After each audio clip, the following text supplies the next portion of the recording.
Hey everybody, it's Rob Prince. As you might recall, I moved to Michigan this last fall, but I'm so excited to be back in town for the show, and I'm on my way there right now. Approaching Gars intersection. Wait.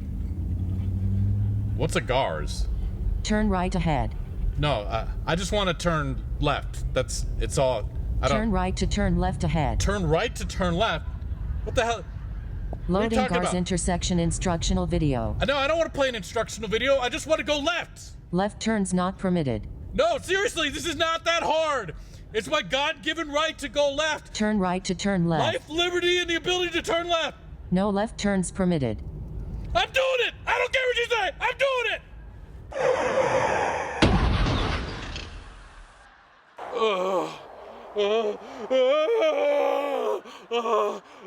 I'm gonna die. I'm dying. I'm actually dying. I have to get back to my time machine. That's the only thing that can save my life. But I left the DeLorean in Michigan. But I left the backup here. Hey, Rob, man. Out of my way, I need the time machine. What happened to your arm?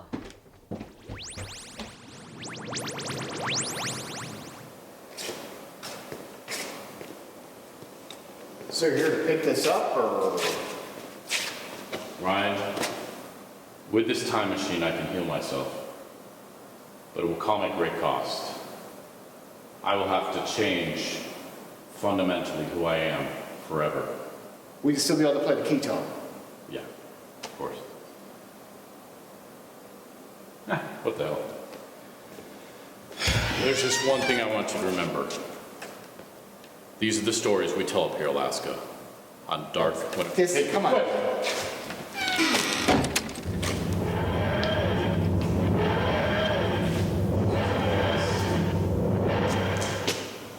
Okay, well, I guess I'll see you at Aaron then.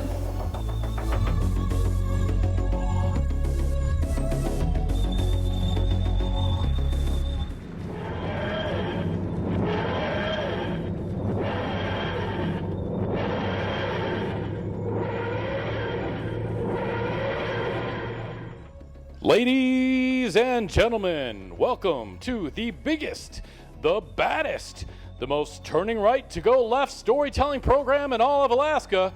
It's time for Dark Winter Nights, True Stories from Alaska.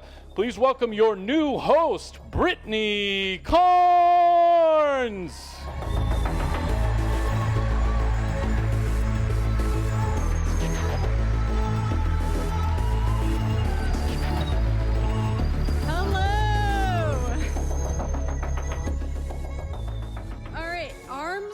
Hands, fingers, that's good. Ooh, new teeth. Still not ginger. All right, welcome to the show.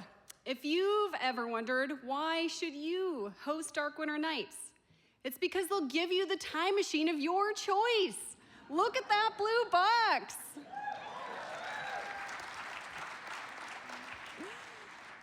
All right, if you've ever been to our show before, you may notice a few things have changed. First of all, obviously, the physical host has changed. The host you've all been used to was actually the 9th Rob Prince. I'm the 10th Rob Prince. Everyone's favorite Rob Prince. And I'll tell you why. It's because even though I can obviously still play the guitar, I won't. You're welcome.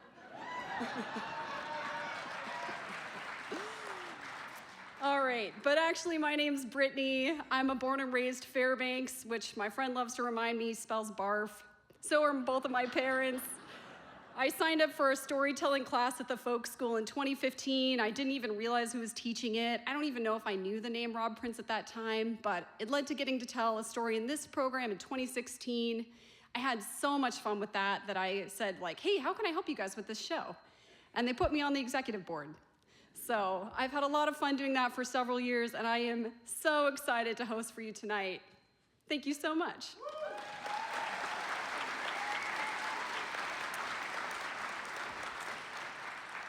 Second change, we are now part of the North Star Community Foundation. So it's a local nonprofit. They represent over 12 local groups in Fairbanks, now including us.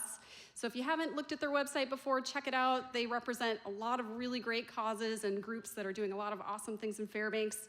And most importantly, you'll now be glad to know that most of the Dark Winter Night budget will be spent on things other than hoverboards, spacesuits, and DeLorean maintenance. But we all know the real reason that we come to this show has nothing to do with the host or is in spite of the host. It's because we live in an amazing community with tremendous stories and tremendous storytellers, and we've got some really great ones tonight. No matter who's hosting this thing, it's a really wonderful time for us to just celebrate this crazy place that we live and the resilience of our neighbors. On the Dark Winter Nights board, we've spent the last several months kind of talking about what is the future of this show and why do we make it? And we all immediately agreed, as long as there are great stories here to be told, we want to help tell them. We love making this show. We have so much fun. Just look at that blue box. We love taking risks and trying new things. That's really how this show has grown to what it is. Was anyone here actually at the very first show in April 2014? Hey, look at that! Has the show changed just a little bit since then? Yeah. So we know that we've kind of created this wacky casing around the jewel of the program, which is the stories, but we have so much fun doing it, and you guys are so kind to us while we do it. We also just really love the stories. We really like doing our little bit to help preserve some of the oral stories that come from Alaska, of local Alaskans telling true stories about what life is like here, because Alaskans can tell their own damn stories. Yeah. And finally, for us, this is kind of our little bit of helping connect the community in our way. In addition to the stories, we really love being able to have collaboration with a lot of different groups, whether that's singers or dancers or wrestlers. We like talking about current events. Does anyone remember when we had Curry the Goat on the show? That was a real highlight, I think. We like remembering things that might be gone now. R.I.P. the Center and Dairy Queen. And we love this opportunity to laugh together and sometimes cry together. Let's face it, we live in kind of a cold, dark, remote place. Why do we do it? Why do we live here? I've started working on a list. Feel free to give a hoot if any of these resonate with you. The midnight sun, the mountains and the wildlife, the immeasurable scope for outdoor activities, those long winter cotton candy sunrises and sunsets, the aurora, knowing it's snow machine, not snowmobile, the sense of independence and badassery, the indigenous culture, both past and present, feeling like it's a tropical vacation when it's 20 degrees in March, dog mushing, cabin trips, still insisting on calling it Alaska land, knowing breakup is a season, not a relationship status. Having extreme opinions about which Thai restaurant in town is the best. Drive-through coffee. Knowing you can fix everything, including an airplane, with duct tape. Giant summer cabbages. All right. Huge. An oddly specific type of knowledge about what bones a walrus has. Knowing what a poopsicle is. Knowing what the stores in town with the naughty names contain ice cream, not the other stuff. Knowing there's nowhere you can't wear Carhartts and Extra Toughs. Extreme outrage about intersection changes. Obviously, I could go on and on, but the bottom line is anytime I've asked literally anyone why they live here, they say it's the people and it's the community. So, how about that? We live in a pretty great place. All right, we have a really unforgettable show for you tonight. It's gonna start in a few minutes with me stopping talking and all of you silencing your cell phones. Who has been to the show before? All right, so you know the drill. How about who's never been to a show before? Okay, so time to explain the show just a little bit. It's interactive, you're a part of it. So in your program, there's 2 forms we want you to fill out. The first one is a memory form. So every show, we enjoy doing a different memory and reading some of those on stage. So fill those out. Our memory this time, inspired by the GARS intersection, is what's your best, wackiest, wildest driving memory? So the example I would have put in, I guess, the example, I was working in Toke this spring, and I thought, boy, I've always meant to drive out to Dinbesna. What a great chance. So after work one day, I drove, it's 42-mile dirt road into the middle of the Wrangell St. Elias Park. There's no cell service, there's no services.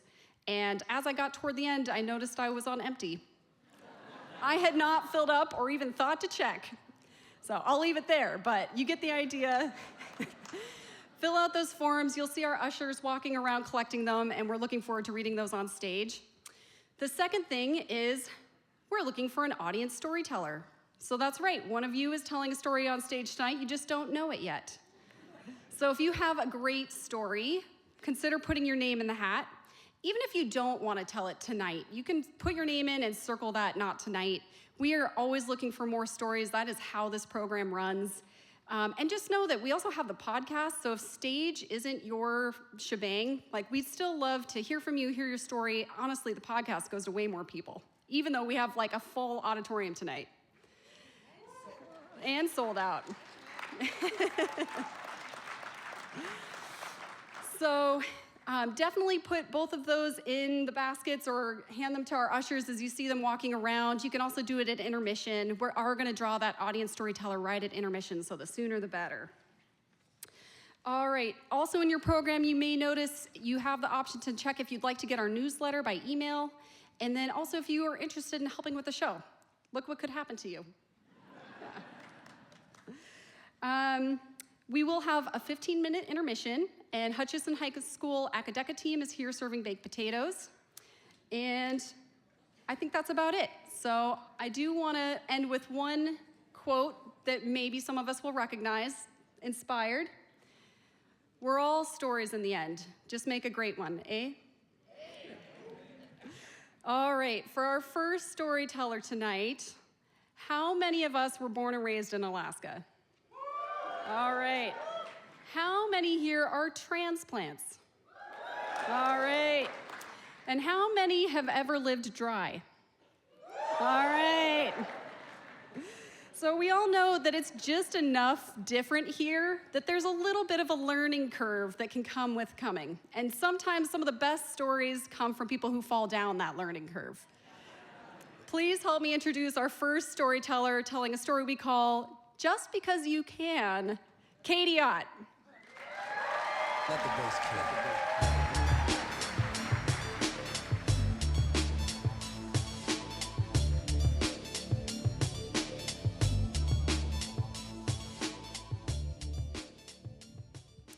All right, thank you. So this story takes place the week before Christmas in 2011. I was brand new to Fairbanks. I had just moved here in October. So I'd been here for 2-ish months. And I was really just sort of enjoying figuring out the Fairbanks lifestyle. I had found a really sweet little house to rent that was just east of UAF. It was tucked back in the trees on the Pearl Creek Trail system. It was just super idyllic. And I was really enjoying just sort of the winter wonderland of it all. And if you've lived in Fairbanks for much time, you know there's a lot of different lifestyles. And one of the aspects that most of them revolve around is how you get your utilities. So if you live outside the floodplain of the Chena River, more than 1.5 miles to 2 miles away from Airport Road, then that means that you're in discontinuous permafrost, and there are no city utilities. So you've got to figure out how you're going to deal with water. One lifestyle that many of you have either lived or at least familiar with is probably the dry cabin lifestyle. Yeah. Another option is you can have a well drilled on your property, then you have water 24/7, theoretically. And the third option is you have a holding tank in your house. And that was the situation that I had. And if you have a holding tank in your house, that gives you a couple more options. You can either have water delivered, or you can haul it yourself. Obviously, having water delivered is super convenient, is also more expensive. I didn't have a permanent job at the time, and so I was trying to stretch my dollar, and it seemed like hauling it myself might be the better option. The house I was living in also was kind of set up to be as convenient as possible if you wanted to haul water yourself. So there was a holding tank in a crawl space, and then there was an external portable 100-gallon water tank that you would put in your vehicle, go to the water station, get your water, bring it home, put it in the house. The really beautiful thing about this house was that the way it was set up, you could drive up with the water in your tank and then just hook up a hose, and because there was enough elevation difference between your vehicle and the tank in the crawl space, all you had to do was turn a valve, and so the valve on the tank, the portable tank, was just a 90-degree difference between fully open and fully closed. And you could just open that super quick once the hose was hooked up, and it would just flow directly into the house. It was a gravity feed. So you didn't have to worry about pumps and extension cords like I've seen other folks have to deal with. It was just a really elegant setup. And so I figured I was gonna haul water myself. Most people who haul water themselves have a big truck. You'll see the tank in the bed of the truck. Or they have a SUV with a trailer and the tank is on the trailer. I had a 2008 Honda Fit.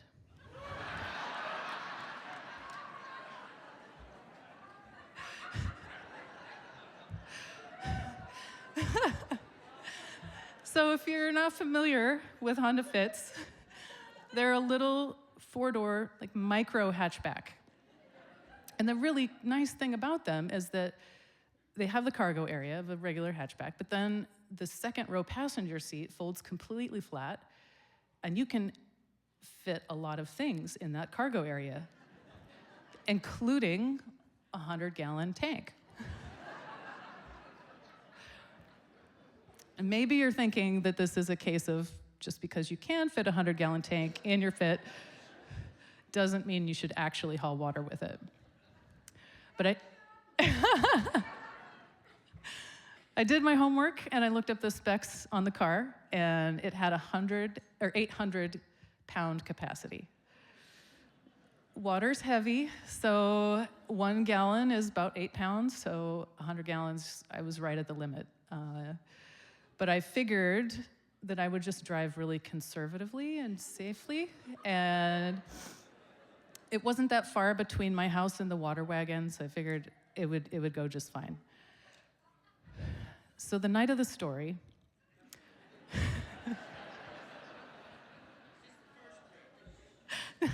no, I've been doing this for a couple months. So the night of the story, I was at a friend's house on Chena Ridge, and she cooked a delicious dinner of scallops and roasted veggies, and we visited for a while, but it was a work night, and so I needed to head home, and I think I left there around 10 p.m. And on my way, I figured I'm going by the water wagon, I might as well stop and get a load of water. And as I was driving down Chena Ridge, I got a text from this guy that I was newly dating, and of course, I wanted to write him back right away, but I'm not gonna do that while I'm driving, so I figured there'll be a couple minutes to kill while I'm getting water at the water wagon, so I'll just text him back then. So I get to the water wagon, and I'm kind of in a rush. I put the hose in the top of the tank, and I throw the money in the machine, jump back in the driver's seat, and start texting. And it took a little longer to write the perfect text because you know, sometimes when you're in a new relationship, you put more effort in than is necessary. But anyway, I didn't know that at the time. And so I finally finished hit send, and all of a sudden, a bunch of things became crystal clear. The pump that you can usually hear running inside the water station had stopped, so it had finished dispensing the water. But I could still hear water flowing. And my feet were wet. And so I opened the door and stepped out, and it was just an immediate gush of water. I didn't really understand what was happening, so I went around and I opened all 4 doors, and it was just 4 Niagaras of water pouring out of my car. And that I still wasn't connecting the dots, so I went around to the back, and I opened up the hatch, and there I saw my mistake.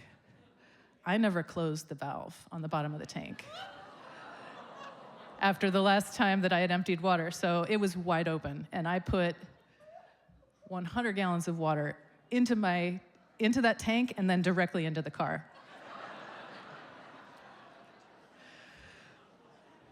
And maybe 100 gallons doesn't sound like a lot, but it is so much water.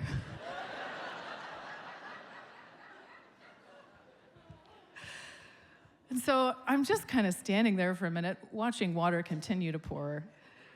And there happened to be another gentleman at the water wagon. And he had seen all of this unfold.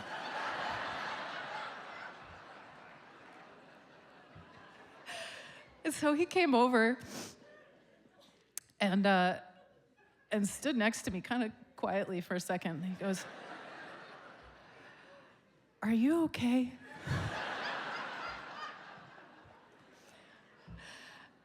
And I was like, "Yeah, I think so." And then he goes, "What are you gonna do?"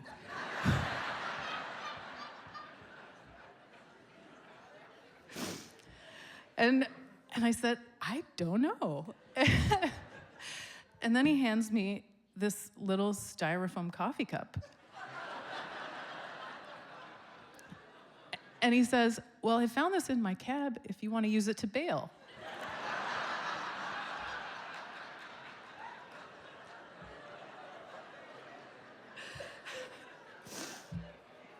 And because, like, on the floorboards of your car, like, it comes up and wraps around. There's like a lip, kind of creates a bathtub effect. So there was, even though the water had pretty much finished emptying from my car, there was still like 3 or 4 inches of water standing in my car.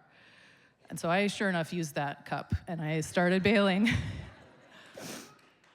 And as I was bailing, I was starting to panic because I realized it's minus 15, 20 below. I don't have a garage. My parents are coming in a week. My car is gonna freeze solid. And I'm gonna pick them up from the airport. First, they're gonna be sitting on a block of ice.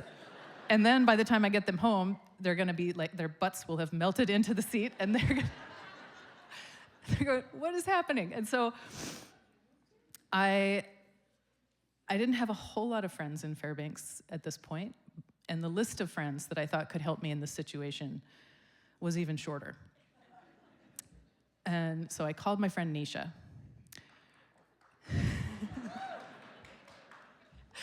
And it's worth mentioning that she was also my direct supervisor at the time. And so you could say I had some incentive for not looking like an idiot. But I didn't know who else to call, and I really needed some help. And so I called Nisha. She was just leaving the hockey game. Her son played for the Ice Dogs. And I told her what happened, and I said, "I know you guys have that really nice, like, multi-car heated shop. If I can find a car wash with one of those wet dry vac stations tonight, I'll suck as much water out as I can, and then I'm just gonna have to let the rest freeze. But could I come to your house over the weekend and just park my car in your shop so that maybe it could dry? Like, for a couple days, just park it there, and maybe by Monday it'll be dry." And Nisha said, "Absolutely not. Let's just deal with this tonight. You don't need to you don't need to let it freeze. Don't deal with any airport, car washes. Let's just bring your car out tonight. She's like, we've got a shop vac. We'll put some fans on it. It'll be dry by morning. Let's deal with it now. And I said, okay. I was super grateful. And so I headed out to their place. They lived in Goldstream. I didn't necessarily know the most direct way to get there. And so I took the Lane Hill. And I had been pretty effective with that coffee cup, but there was still some free water in the car. So as I'm going up the lane, all of the water goes rushing to the back. It's fine. But then as I'm coming down the other side,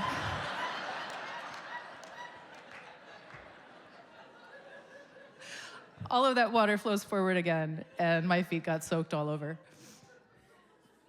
But I get out to their house, and I actually had beat Nisha there. And so I walked in, and her husband was there. He was not expecting me. And he had just gotten home from surgery that day.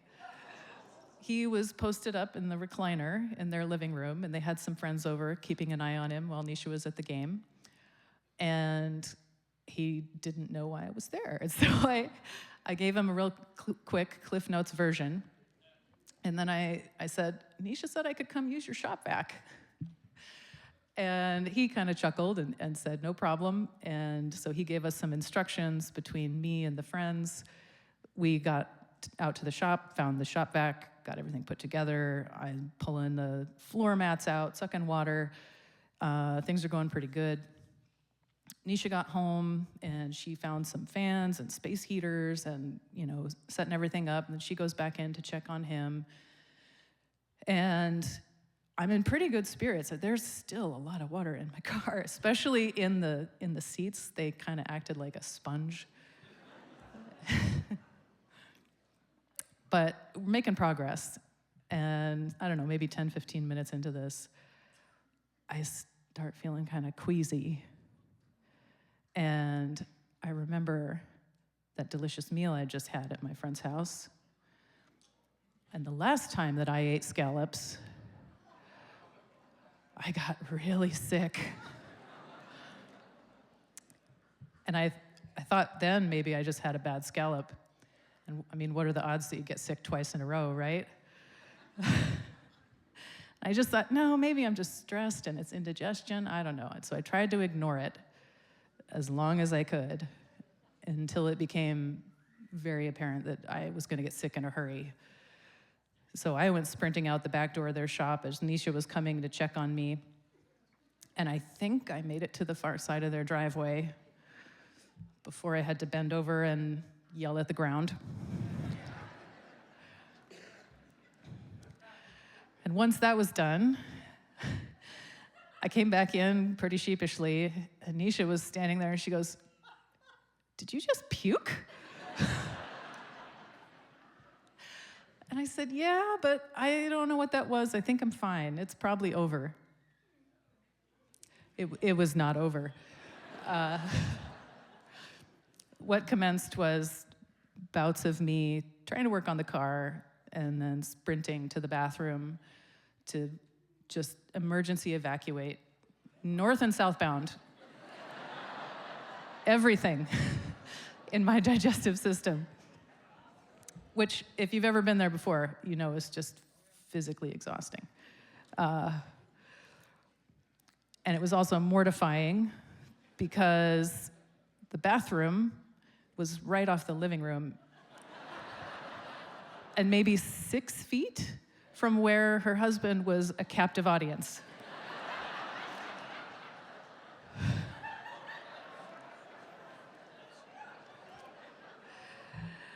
It was pretty brutal. Once I had everything out of my system, the rest of the evening was comparably uneventful.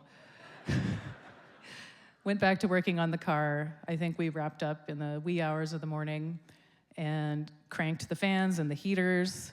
Nisha made sure I had some hydration, and then they let me crash on their couch. And come morning, the car was actually mostly dry. And so I put everything back together, thanked them profusely, and kind of tucked my tail and headed home. And I was still just mortified about how everything had transpired. But to their credit, I don't think they've ever held it against me. And obviously, this story is an example of how there's some unique challenges to living in interior Alaska. And there can be serious consequences when you make stupid mistakes. But the beautiful thing I've learned about Fairbanks is you're never alone. Whether it's a complete stranger who has assessed the situation and can tell that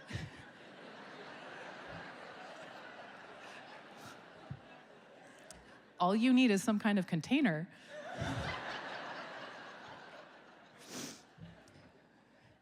or it's a friend who's willing to open their home to you when you're in the middle of a crisis. The people here have hearts of gold, and I know a lot of them are in this room, and a bunch of you could probably tell similar stories. But Fairbanks people just show up for each other in a way that you don't see anywhere else. And that's the kind of community I want to live in. Thank you.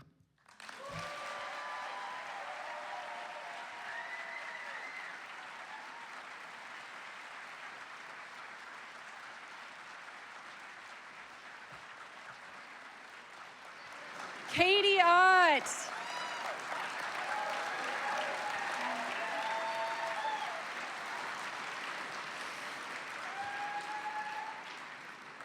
All right, how about some of these memories? So, what's your best, wildest, wackiest Alaskan driving memory? Getting 5 flat tires on my truck between Glen Allen and McCarthy, then having to buy 4 new tires in McCarthy.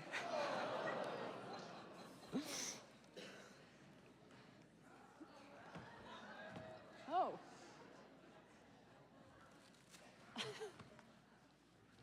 Okay.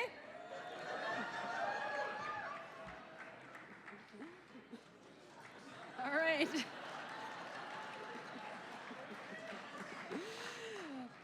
All right, I'll read another memory. Like most Alaskans, I like to pick up used things to use later when driving down the road. I thought I saw a tire on the side of the road. When I stopped to pick it up, it was a frozen solid Wolverine.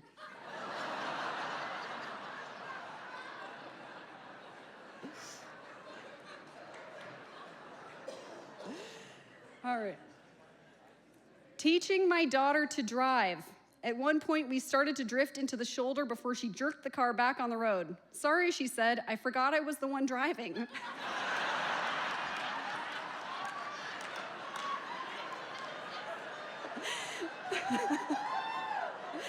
I was very awake the rest of the drive home.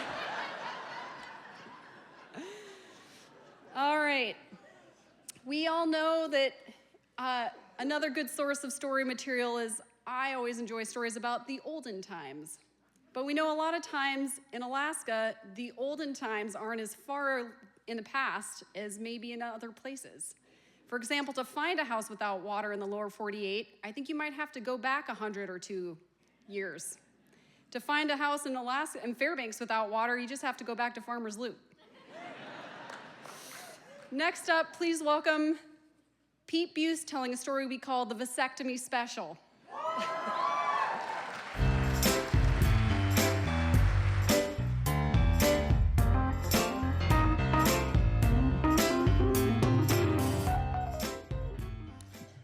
Good evening. This story took place in the dim, dark past, probably about 50 years ago. Now, I know what you're thinking. He doesn't look old enough to be able to tell a story from 50 years ago, so I will share the secret with you. I do not smoke, I do not drink, and I do not have impure thoughts.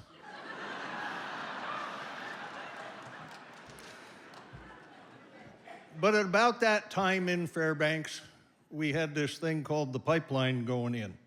And one of the things we had a lot of extra things at that time, but one of the things we were short of was doctors and medical personnel. And some specialists were a little shy. We just didn't have but one urologist in town. Now, that urologist was Dr. Bob Taylor. And some of you may have known Bob. Bob lived off of Chena Hot Springs Road on Bennett, and an avid outdoorsman. He was a retired Marine fighter pilot and also flew rotary wing aircraft. But his big thing in life was he was an outdoorsman. He was a hunter and a trapper, and thus we knew each other. So there came a time in my life when my wife decided that we would have a vasectomy.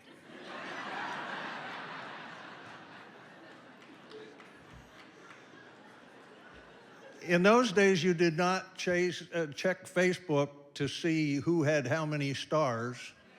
Bob Taylor was pretty much it in town. So I called his office and made an appointment. And as it turns out, the recipe for doing that procedure is first you have the patient come in for a counseling session, as if there was a way to counsel my way through this. And so I made the appointment for that counseling session. I came in, I got ushered into Bob's office, and we sat down. We talked about moose hunting and trapping for 25 minutes or so. And apparently he had other patients waiting. And so he said, "Do you have any questions?" I said, "I do. I have one question." I said, "My insurance doesn't cover this. How much does it cost?" He said, $600. Well, holy shit, Bob, I'm living paycheck to paycheck, and I don't really want to do this to begin with. So I said, "Do you have a seasonal special?" He says, "As a matter of fact, I do." He says, "For $100, I'll do one side and we'll let Joe Want do the other." Now, I suspect there's some people in here who don't know Joe Want. I lived next door to that rascal for over 40 years over in the Curry's Corner. I can tell you a couple things about him. One is, Joe is not a doctor. Joe does not even play one on TV. Joe is famous for a lot of things. He used to take a trailer load of horses up the Hall Road and walk from the Hall Road, leading those horses over to the Shinjek River over by the Canadian border. He is sort of a septic individual, let's say. Not the kind of guy that you envision, well, manhandling your plumbing for a surgical procedure.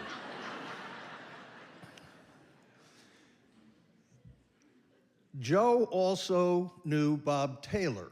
And the way he knew Bob was that at one point when Joe was on the Shinjek, he was medevaced out of there with a terrible infection, came back to town, and Bob surgically removed one of his kidneys. I'd be surprised if Bob was ever paid, but they were still friends. And but if you know Joe Want, you'd think it was funny. I thought it was funny. So I tipped my hat to Bob Taylor, and I went out to the front desk. I made the appointment for the procedure itself. And a day or two later, I was having coffee in Joe Want's kitchen. I made the mistake of mentioning this episode to Joe Want. He thought it was hysterical. I went home and forgot about it. He called Bob Taylor. A couple weeks later, I show up in the clinic. I check in. I do paperwork. I'm a little on the nervous side. A lot of people tell me, don't worry. And I get ushered back to a changing room, and I get an IV, so now I got happy juice running through my veins, but I'm still slightly nervous. I get wheeled into the surgery, and I look over to the left, or a couple of nurses doing whatever nurses do in the surgery. I look over to the right, and with his back towards me is what's obviously a doctor. It's all in surgical scrubs and a cute little green hat and a cute little green mask. And I'm in the middle, laid out on the gurney in my split-tail gown with the split in front. And the nurse comes over and says, just lay the robe back and relax. Yeah. So I closed my eyes, which apparently was a mistake. When I opened them back up, I was looking up at what I thought was a doctor. And as you can imagine, it was not a doctor. It was the irascible Joe Want, and to make things worse, he's got a buck-folding hunter with moose blood and hair on it, and he's running his thumb over the blade.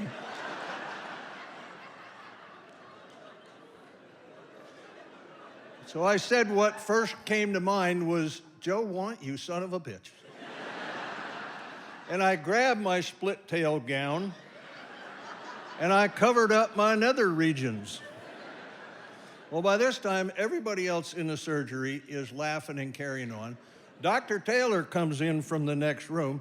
He's laughing so hard he can hardly stand up. And I'm thinking, this might not be a good time to have him carving on my plumbing.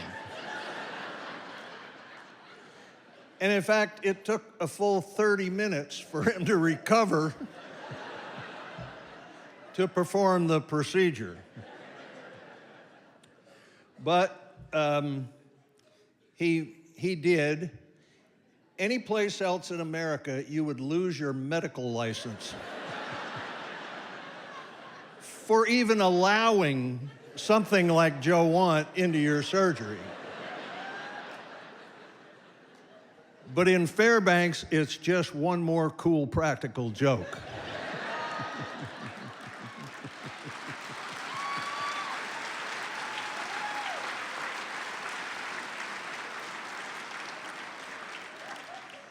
And as far as I know, I have not had any children since then. Thank you.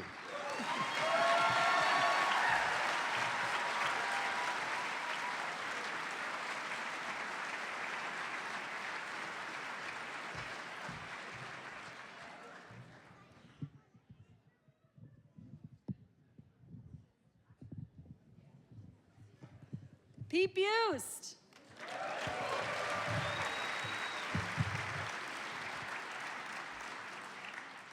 All right, a couple more memories.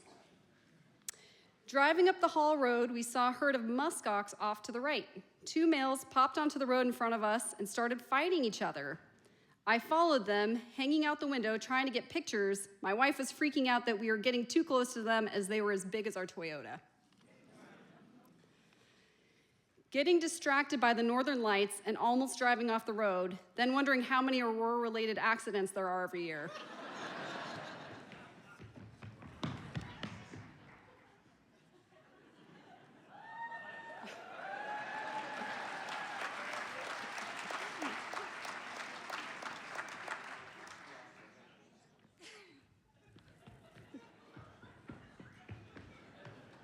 This box is proving rather unpredictable. All right, one more. My first winter in Alaska, my friend and I decided to drive to Circle Hot Springs without any plan early in December. We soaked way too long, almost couldn't get gas from the gas station out there, and started the long drive home. We realized maybe we'd made a mistake because we never saw another car, and we didn't have any emergency gear with us. I crept along so we wouldn't run off the road, not speeding up until we got back to the blacktop. As soon as I sped up, I hit some black ice and we spun 360 degrees as we bounced off the guardrails. At least there were guardrails. As we were spinning around, she remembered that the only food in the car was dried prunes, and she imagined the troopers finding us in the morning having pooped ourselves to death. She married me anyways.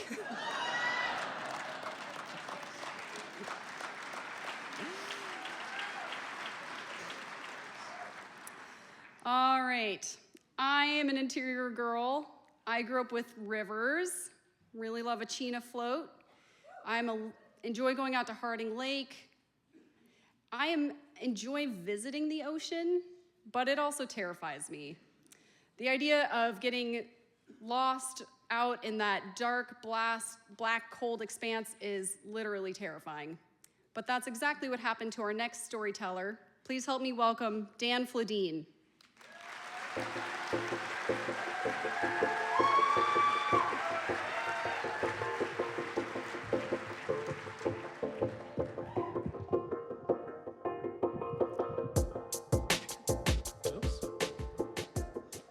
Hello, Fairbanks. My story takes place exactly 32 years ago from tomorrow, and I was 20 years old at the time. And I discovered as a teenager, working retail and doing chores and landscaping, commercial fishing might be a lot of fun. And I had an opportunity, and I was a deckhand in Bristol Bay for 3 years. I worked on a Sailor in Kodiak for 2 years. Some days my cruise share was $2,000. I'm like, if I'm making two, my boss is making like 20. So I saved all my money, and I bought into commercial fishing to get on the ownership side. And the only place that I could find a way in was in Prince William Sound. And so I started my business, and I commercial fished in the summer of 1991, running my own boat. It was a very challenging year. It was a fishery I didn't know, and I had to take my semester off at UAF. I was a business student, and I fished the Silver Run through September. I got a surveying contract in Jack Bay out of Valdez to try and make ends meet. I had a lot of financial obligations. I got a huge loan. And anyway, I took a couple weeks off after the surveying in October, and I came back in November with my parents' business partner. His name is Bob, and Bob's a Vietnam vet, and he was just gonna go for a ride with me from Valdez to Seward, where we put the boat in dry dock for the winter till next summer. And so it's a 2-day trip. My boat was a 38-foot fiberglass boat called the Easy Rider, and I still never watched the movie. And so we headed out, and first I went to the fuel dock, and I took on 180 gallons of diesel.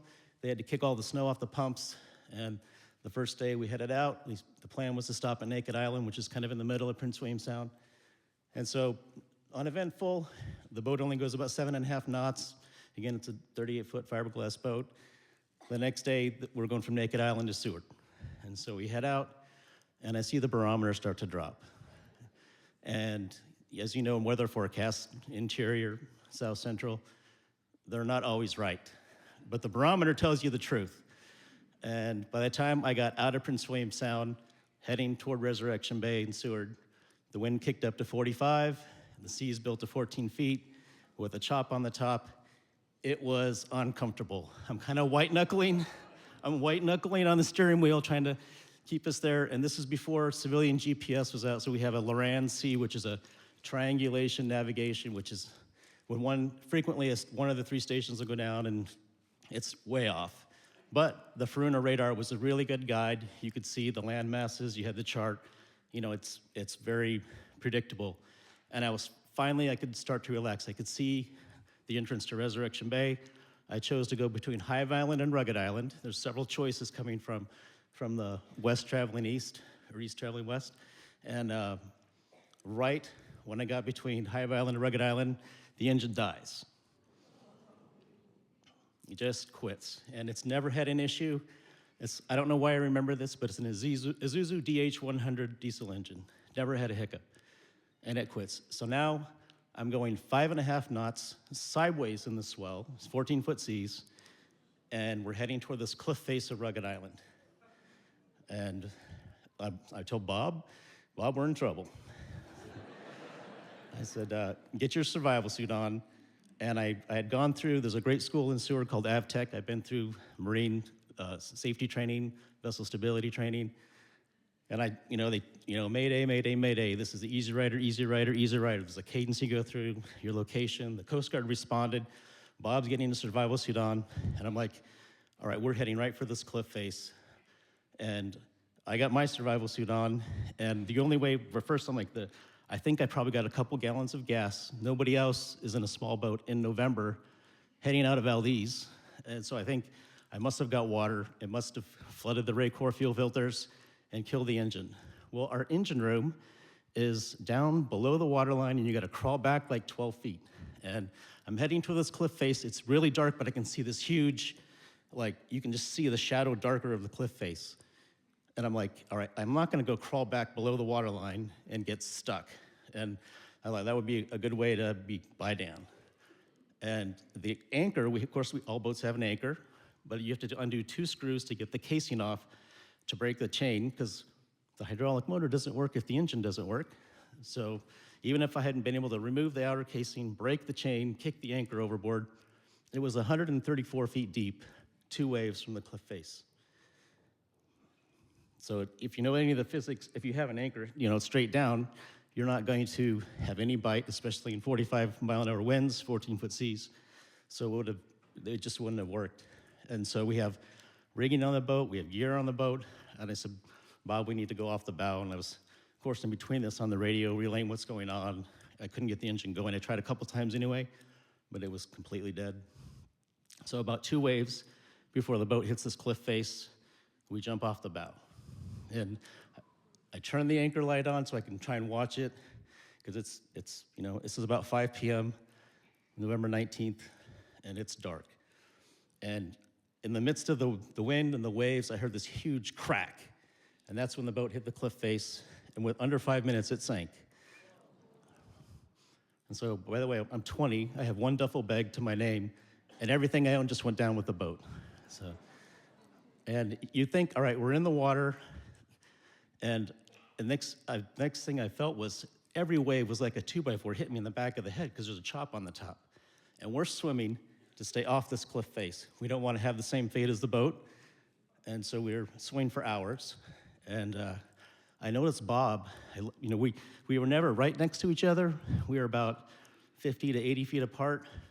And it's really noisy with the wind, so I'm yelling things, and we're using kind of hand signals or thumbs up. And Bob had put one of the older survival suits on, which it was an Imperial brand, it has a black ring, but he couldn't find the inflation tube between all the waves, so he had to time his breathing for over 5 hours. Every wave he was submerged. And for me, it was better than that from the breathing point, but every wave I was getting the crap beat out of my head. But for hours we swam to stay off this cliff face, and finally the State Ferry Tustamina responds. And the Latham football field's 100 yards. It's just under 300 feet long. It's 60 feet wide. It's much taller than the stands outside. It's a big boat, and it makes sense. It's winter. Probably belongs on the water versus my boat. So they make these passes, and I have a strobe. I had a stern survival suit on, which has a built-in flotation behind my head. I was able to inflate it, so I was even more buoyant, and I had a strobe flashing. And meanwhile, the Tustamina keeps going back and forth, and they launch 4 life rafts, and they make an explosion noise, and because of the inflating, and they're really big because it's the ferry. And so what do you think happens when you explode a huge life raft and it's blowing 45? They start blowing away in cartwheels at 45 miles an hour. Not helpful. So then at one point, they're coming by really close to me, and I can see them, and if you're like getting your Fred Meyer groceries and you look back at the candy stand, it's probably like 10 feet from me. And it's going by me, and I feel this huge wall of water push against me. It's the ferry pushing through the water, and it's just pushing me back. And then when I get toward the stern, guess what happens? It starts sucking me down. And I think I did the most panicked, terrified dog pedal I've ever done. Because it's like going down the drain. I was getting pulled under the water. And the engineer came to the hospital afterwards from the ferry in Seward, and he said, "We saw your strobe at the top of one of the waves. We turned our rudder and we cut our engines." So I don't know what would have happened if the engines had been engaged when they drifted past me, but it would have been probably even more scary. And the other thing is I also got, when they went by me 10 feet away, I could see people at the rail, and I'm like, help me. I thought they'd throw me a line. I thought they would, there's a life ring on every boat. And they told me they couldn't stop or they would have blown up against the cliff face. So, but that's why they didn't stop and, pick us up. So anyway, it was, and the nurse from the ferry sent me a really nice card it was about 2 or 3 weeks after this adventure, and she said there wasn't a dry eye on the ship. They wanted to rescue us. And so anyway, the tide starts taking us out, and the Tustumena is shining these huge lights, so I can see a little bit more, and the tide starts taking us kind of back out to sea. And if you've been around Resurrection Bay, there's an island called Barwell Island. It's kind of right outside. And I told Bob, I can see a ledge. I'm gonna swim for this ledge, and I'm yelling at him. Of course, it's still windy, and it's just hard to hear. He gives me like a thumbs up, and I swim for this ledge. What I don't see is all the boulders right before the ledge in between the 14-foot seas. And when I get close, I start getting pinballed around, and that's when my left shoulder dislocated, came in and out, and I'm like, is like this the end? I'm getting just pinballed around and beat up, and somehow I made it through. And I think, I did talk to God a lot. I was in the water for just over 5 hours, and I don't know if it was like Jelly Roll and one-way conversation at the time or not, but at some point I got through the rocks, and I'm at this ledge now where I've got to scale up to get out of the water. I scramble up, a wave crashes and drops me back in the water. I try it again. Another wave hits me and drops me back in the water. And I'm like, how am I gonna get out of this now? And I can't explain it, but the waves just stopped. They just stopped. So like, all right, is the physics of the Tustumena, did it break up the wave pattern? I don't know. So I scrambled up, and then the waves started crashing in again. And so I made it out of the water. I was like, well, that's a pretty big deal. And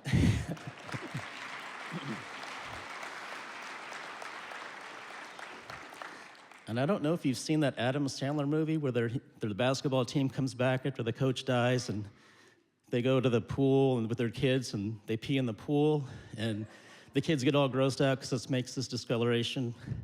I was in the water for 5 hours. I was white-knuckling it on the steering wheel with the rudder for several hours before that. I have to pee. I had the whole Pacific Ocean. I never went once. So my strobe is still on, and I am peeling off the survival suit. And I can see from my strobe, like, it wasn't like I was sitting there freezing in the water. I felt like I just finished a marathon swimming. And the sweat and steam is just, I can see it. It's roiling off me. And I peed right back in the ocean. And no sooner had maybe it was within 10 minutes that I relieved myself, I look up and I see, the sky is stormy, but it's dark except there's a helicopter, and it's a Coast Guard helicopter, and it has, I don't know, I think it's mercury vapor. To me, it looked like, all right, there's an angel coming. It's this huge, bright thing with all these lights on. And it was like, all right, it's gonna get better. And they pick up Bob first. He's about 150 yards offshore, kind of kept going out with the tide, and I saw them bring the basket down, the rescue swimmer, and then they come over to me. And they're hovering offshore, and I picked a great ledge because behind me, the cliff goes back out above me. So they actually can't hover over me. So they send the rescue swimmer in after a few minutes, and he's like, I need your help. I'm like, uh-oh. He's like, we gotta go back in the water. I did not pick a very good spot. And he's like, I've studied these rocks. I've got flippers on. I'm gonna be pulling on this pillow behind your head, and you need to do everything you can to help me. And so out we go, and I'm on my back trying to kick and paddle, and he was much better at it than when I came in. We didn't bash any rocks, and we get out to the rescue basket. I don't know if you've been under a helicopter, but it's gotta be blown down on us about 200 miles an hour. It's intense, there's still huge waves. I get in the basket, and I'm going up, and this intense wind is hitting me. And I get up to the helicopter bay, and they pull me in, and there's 3 Coast Guardsmen, and And I don't know if you've ever taken your clothes off with help as an adult, but I had 3 full-grown men cut my clothes off. They assume you're hypothermic and you're about to die, I think. And they stick me in this bag I call it the thermonuclear bag. I don't know what it is. It's not a regular sleeping bag. It's huge, thick cloths. It was probably wicking or whatever. And they put me in this bag. I try to tell them, okay, and I look across the bay, and there's Bob. It's super noisy. He's in another bag just like the one I'm in. And one of the Coast Guardsmen said, I'm sorry it took us so long. We do drills in this type of weather, and we had to go back to Kodiak to refuel before we could come pick you guys up. And I'm like, well, at least you got me. And then I'm thinking, wow, this is the first summer running my own business. You know, I took the semester off at UAF. I hustled to fish longer, got a surveying contract. And I look up at one of the Coast Guard guys who's looking at me, and I'm just like, do I have to pay for this? And he said, do you pay taxes? And I said, yeah. He's like, this is your free ride.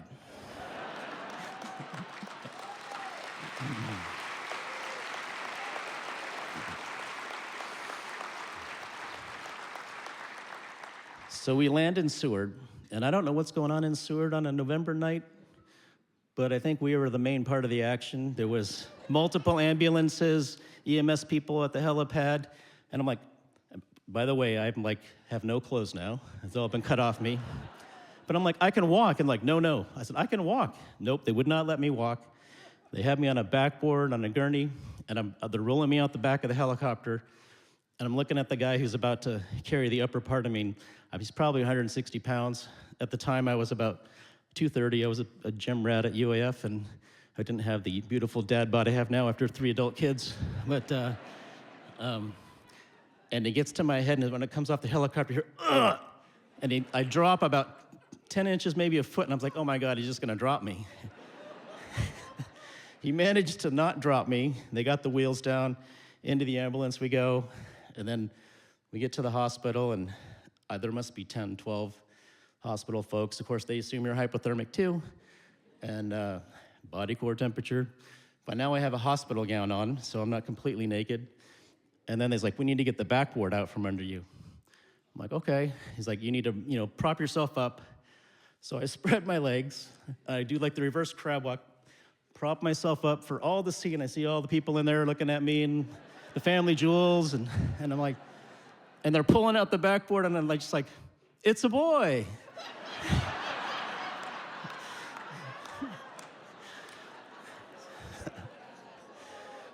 They started laughing, and it kind of broke the mood, and I'm 20, and there's no smartphones, there's no texting, and my dad helped me get started in my business, and I call my dad, and I'm like, I'm alive, Bob's alive, the Easy Rider is not. And I said, does Rick still live close to here? So Rick was my dad's friend who he helped train with. They ran the Iditarod together, and longtime family friend. And he's like, yeah. I was like, I have no clothes. I said, can Rick come to the hospital and bring me some clothes? And I mean underwear too. So Rick, he came and he brought clothes and was able to leave. We were okay. Bob had to stay overnight because he had salt water in his lungs, and he had to time his breathing so long, but we were fine. And like the smart person I am, I bought another boat and I fished for 4 more years.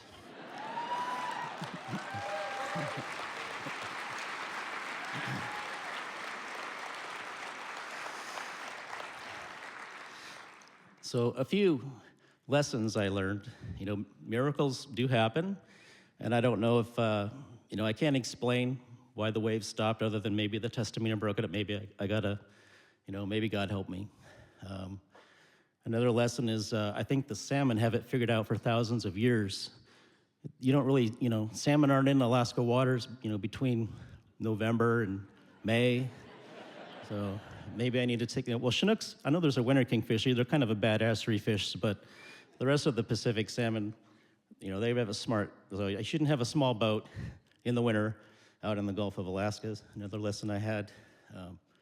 The other thing I want to share is if there's training available for you for your passion, hobbies, or your work, you probably should take advantage of it. I have no doubt, part of my training, the 2 times I had to wear my survival suit, one was in the training, and you either have to have empty bread bags or you have to take your shoes off because the Velcro on Velcro, if you're trying to put a survival suit on, doesn't work. And we had minutes. It was minutes, not a half hour, not 15 minutes. It was minutes. So my training did help, and so I do recommend that. And then I do recommend you pay your taxes for your free ride if you ever need it. So.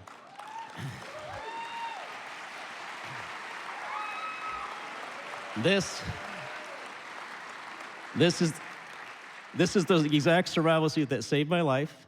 It failed the Coast Guard test in 2014, so it was retired, and I sold out of fishing, but the owner of the boat said, "Hey, do you want it?" And I'm like, "Yeah, I want it." Again, it helped save my life, and it's been worn twice, never peed in. But anyway, thank you all very much for listening.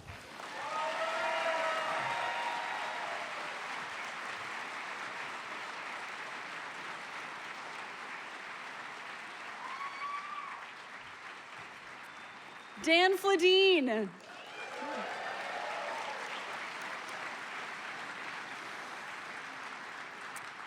All right, let's do one or two more of these. Seeing many overturned semis in Anchorage during the nightmare ice apocalypse. That was last year, right? Picking up a hitchhiker in my DeLorean. She asked me if I had any marijuana. I said no, like Nancy Reagan told me to say. All right, it's time for a 15-minute intermission. Acadeka Hutchison High School is here selling baked potatoes. Please check out our merch table. We have new mugs this year. We also have our book, Cabin Stories, Dark Winter Nights, for sale. Put in your name for the audience storyteller, turn in your memories. We're gonna be selecting one of those, and we have 3 really great stories coming up right after this.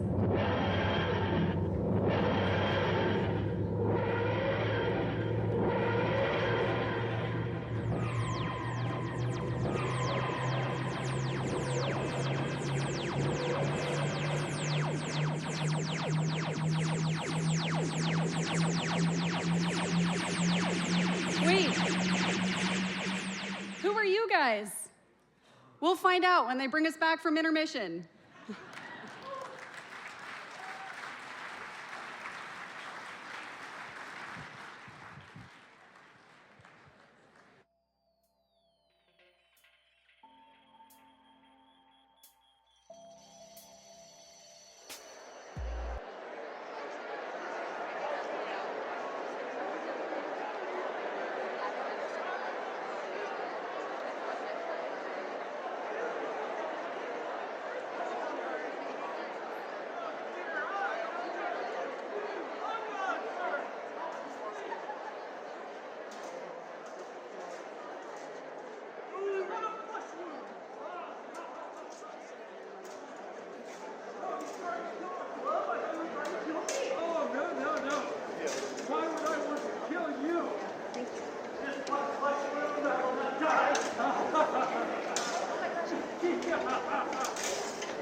was that?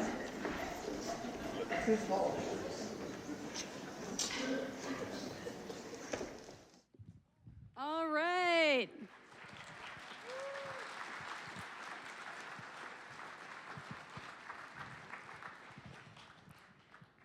Hey, you guys, who are you?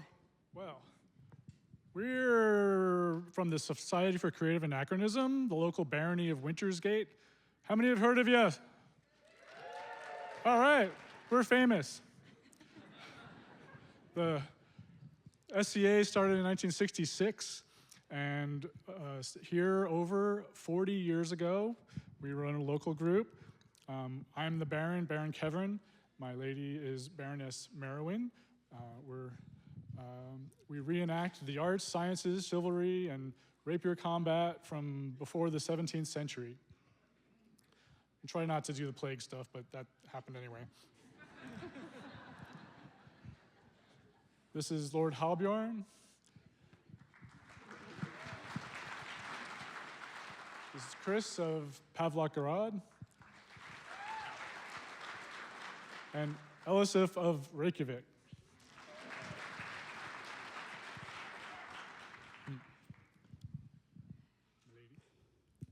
So, if we wanted to see you guys, what are our other opportunities to learn more about the Society of Anachronism or participate? Well, the SCA has a really easy website to remember, sca.org. But our local group meets at University Park Elementary for our fighter practice and rapier practice, Old U Park, 1000 University Avenue in the gym behind the building. So you won't see any cars out front. Yeah, that's on Sundays 1 to 3. And we have other events and activities throughout the year. We'll be at Comic-Con. Who's going to Comic-Con? Okay, both of you, all right. Well, we'll be there. What else we need? Did any of you want to tell us more about the rapier fight? Sure. If you want me to go? After you. Thank you, sir. So my name is Chris of Pavlok-Garad. I am the rapier marshal for the barony, as well as the youth rapier marshal. We do historical rapier fighting, basically the great-great-great-great-grandfather of what is modern fencing. Because I am the youth rapier marshal and a standard rapier marshal, I can teach both adults and children. Minimum age is 10, so if you're interested, please come by on Sunday, UAF, gym, 1 to 3. And I think that about sums it up. I'm Halbjorn. Greetings, ladies and gentles. What you saw was a demo that we did for rapier fighting. We took a few liberties with what we normally would do in order to make it a little more fun. With the SCA, when we have our events, unlike Ren fairs, they're participatory events, so if you come to any of our events or any of our classes, you will be actually participating, making things, or interacting with people. And we love that. We're all history nerds in one life or another, and we choose a persona that is of a time period and a location that is interesting to us personally, personally. And we all have a grand old time. Thank you.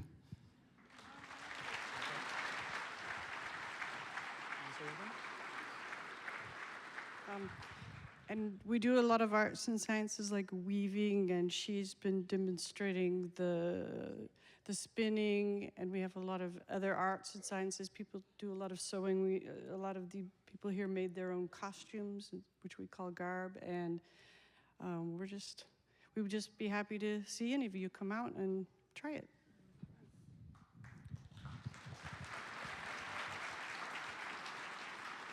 We have a small table out front with some brochures and some magazines and information if you want to pick something up or take a picture of the QR code, or you can sign up and we can send you information and newsletters.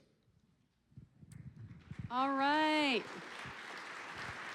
Did you happen to bring me anything from back in time?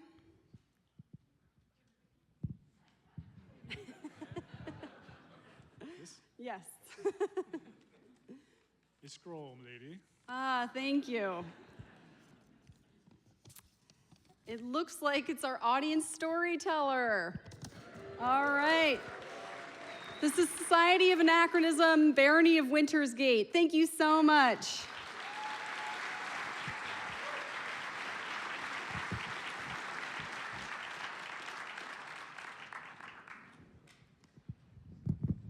All right, are we all ready for an audience storyteller? Everyone remember the rules? Has to be true, have happened to you, have happened in Alaska, and ideally be under 15 minutes or so. Did I actually say the rules in the beginning? I had intended to. We'll see if this person lives up to the rules they didn't know.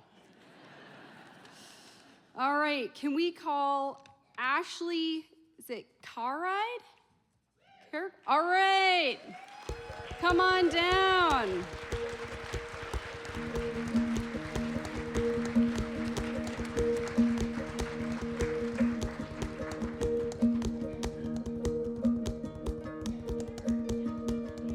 Ashley Carrick, thank you.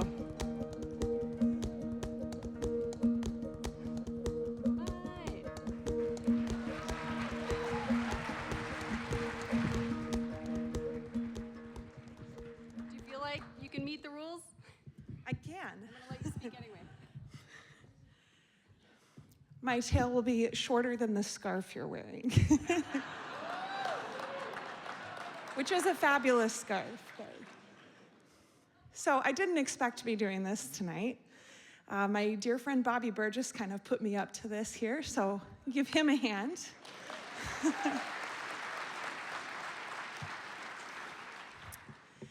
But I have a grand tale of misadventure, which if any of you have had misadventures, everyone here has had a misadventure, you know are often the very, very best adventures and make for the very best stories. So how many of you here have been a student at UAF? Yes. Fabulous. And how many of you here, whether you are a student or not, are familiar with the 40 Below Club? So I have a story of misadventure involving joining the 40 Below Club, which took place in 2012. I was a sophomore at UAF in the psychology department. I've always been a complete and total nerd. And so while other college students may have enjoyed going off campus and hitting up a local bar or finding something else to do with their time that involved more drinking and more partying, my friends and I enjoyed just studying until very late in the night at the Honors College, at the Honors House in Fairbanks. And on one of those type of nights, we were probably 3 or 4 hours into a group study session, and someone decided to look at the weather app and discovered that it was 49 below zero. And so, like any good college students in our junior year of college, thinking, we haven't done that club thing yet. We're like, well, tonight's probably a good night. So we piled into a friend's Jeep.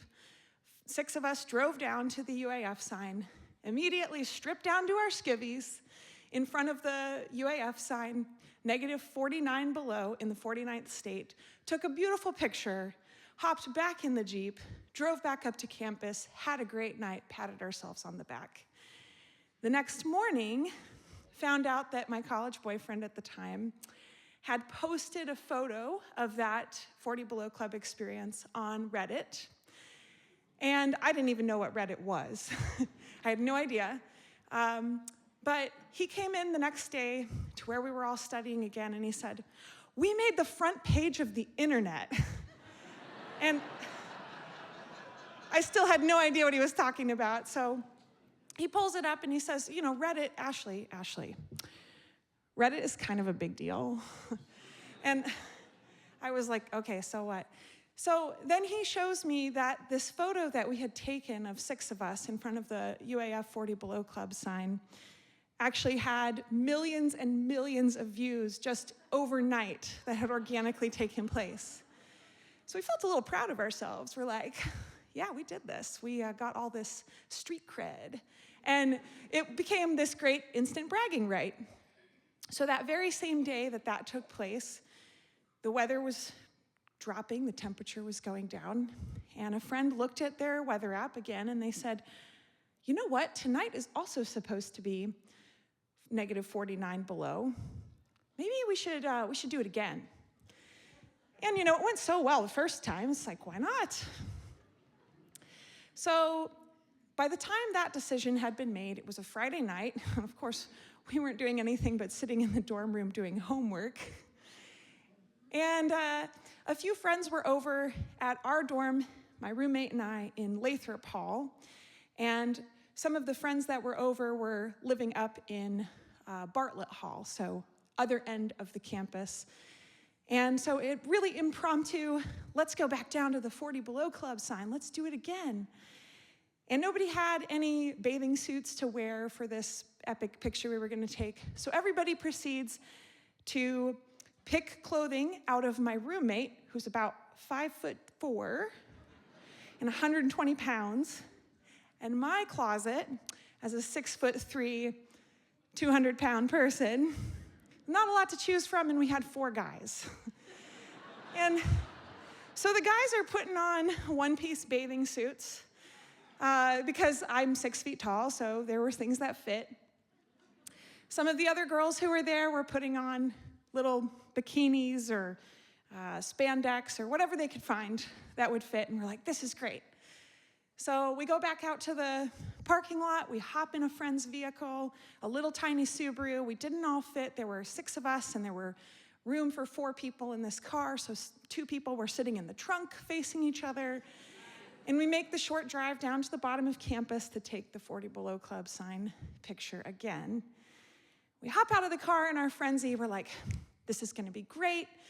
None of us had put on overclothes to wear down to the sign because, hey, it was so great last time. It only took a minute. We didn't need to have warm-up clothes. We just leave the car running and just get out and then hop right back in. So we didn't bring any coats with us. We didn't bring any pants with us. We didn't bring any normal shoes with us. So we get out of the car, and we're pulled off to the side, and we hop out to take the picture, and the friend who was driving hops out, locks the car door instinctively, because that's what she always does, slams the door, and we all run over to the sign, some of us in our flip-flops that we use to take showers in the dorms. So we're not wearing appropriate footwear. And then someone turns around and said, who's taking the picture? And as it turns out, no one had thought that far ahead. So this was prior to every single cell phone having a camera on it. And so there wasn't a way for us to get a picture. So I'm like, okay, well, it's pretty cold out here, and we already got this, so let's just get back in the car. And we turn around, we walk back to the car, and the first person walks up and says, can you unlock it? Another person walks up, says, yeah, it's locked. No, it's not, says the friend who is driving. So she walks over, and she goes to the driver's side, and she goes to try and open it. She goes, oh, shit. And I don't know why, at this point, you would pat yourself down because you're not really wearing anything at all. But she goes to pat herself down. It's like, yeah, I don't have the keys. And we're like, we figured.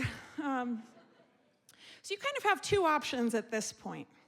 You could panic, or you could panic and start walking. And we chose the second option. But it was real damn cold. Keep in mind, the slogan for UAF at this point had still not changed to naturally inspiring. The slogan was still, damn right, it's cold. And so we kind of knew what we were in for. So we start, and if you know campus, where that sign is, there's a long uphill to get back onto the main part of campus, and then you have Dysfunction Junction. And you got to cross through Dysfunction Junction to start heading either up to the MBS dorms or down to the lower level dorms. We're like, we're just gonna book it. So we start running. And keep in mind, 6 people past midnight are running up onto campus from lower campus with basically naked, 2 men in one-piece bathing suits from my closet, everybody else wearing stuff that doesn't really fit or fits a little too snugly, and everybody's just running. And there's a point in that panic where you just gotta laugh at the situation. You're just like, well, I guess here we are, this is what we're doing now. And that wore off quick, because all the bits and pieces at the extremities start to really, really hurt. So we're almost to Dysfunction Junction, and we think this is getting pretty dire. One person starts just sobbing because she didn't have any shoes at all. So bare feet from the sign up onto campus. And at this utmost dire end of need, along comes a Fairbanks campus police officer. And this was a student campus police officer who probably had normal college hobbies when he wasn't doing patrol, and pulls up and he says, where y'all going to? Where y'all going to tonight?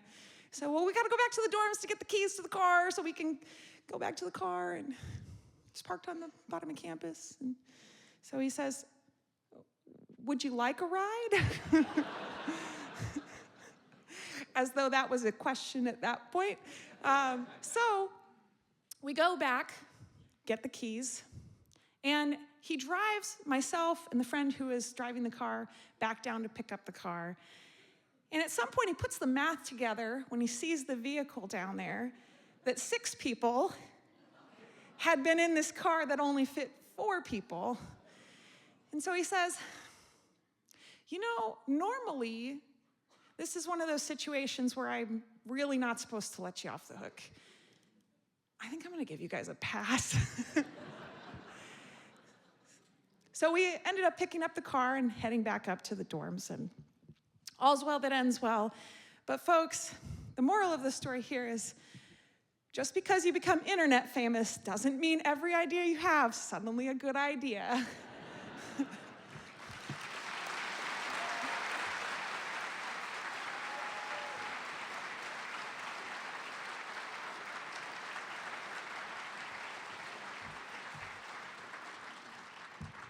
Ashley Carrick, everyone.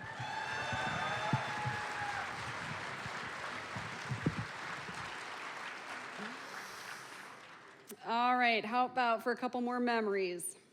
So, driving to the show tonight, Farmers Loop Road, snow and ice in the dark, suddenly 2 moose jump in front of our car. No time to react. One continues across the road, one turns back, and we slide between them. Somehow make it to the show, no animals harmed. A dark winter night's miracle. Yay! One time on a road trip to Valdez. Oh.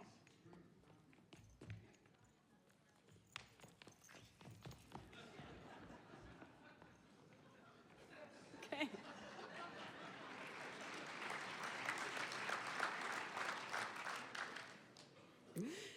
One time on a road trip to Valdez, my dad brought 2 cassette tapes, Celine Dion and How to Call Elk.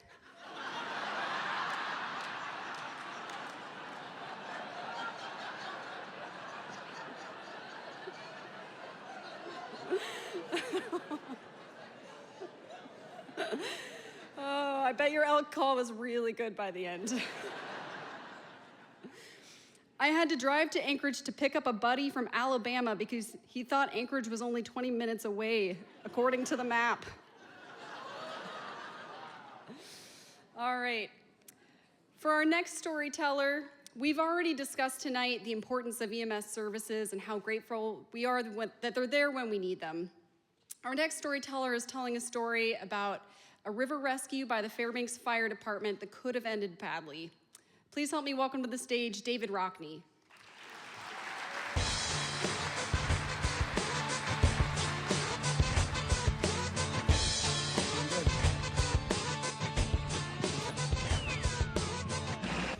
All right, well, boy, what a crowd, holy cow.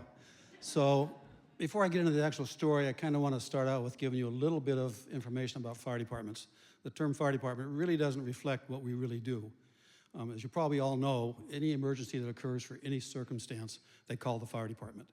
In fact, most fire departments spend less than 20% of their time actually fighting fires. They spend most of their time doing emergency calls, such as medical calls, medical assists, and a lot of other types of things. For instance, hazmat. I personally have been on a couple building explosions. I've been on thousands of vehicle accidents. I rescued a parrot out of a tree at 20 below one time. I helped a little kid get his finger out of a playground. He had his finger stuck in a slide. So we do a lot of different things like that. Before I get into my main story, we had a call for pennies one time, J.C. Penney's, for a kid who got his foot stuck in an escalator. We've never had any training on escalators. And for those of you who don't know where J.C. Penney's actually existed, it did in Fairbanks. It's where Sadler's is right now. And the fire department is right behind it, so it was a quick response. So we rushed over to Penney's, and sure enough, this little boy had his foot stuck in the escalator, pinned between the stairs and the side. And we looked at that, and he wasn't too happy. So we tried to pull his foot out. That didn't work. He was kind of hollering, so we thought, well, we got just the tool for this. I'm sure you've all heard of the Jaws of Life. So we brought the Jaws of Life over, and it's got a little two-stroke engine. We crank that thing up. We start filling pennies up with exhaust and smoke. And we're just about to tear apart this escalator and cause thousands of dollars damage when the maintenance guy shows up and he says, stop, stop, stop, stop. Pulls out a screwdriver, undoes a couple of screws, does an adjustment, pushes the little thing out and pops the guy's foot out.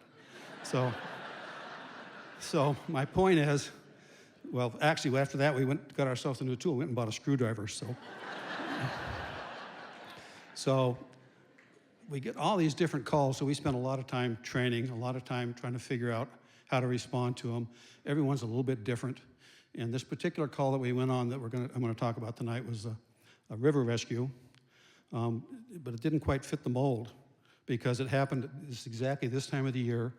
It was a dark winter night. It was cold, and it was during the pipeline. About 1975, I think, is when this thing occurred. And in 1975, the pipeline was going on, like I just said, and there was lots and lots of people around. So we had a huge crowd to witness this almost disastrous response. So the call came in initially as somebody who was attempting to commit suicide by jumping in the river. At least that's how it was called into the dispatch. So the people that generally deal with suicides, at least this type of thing, are the police. So they sent the police down to the river to look at this.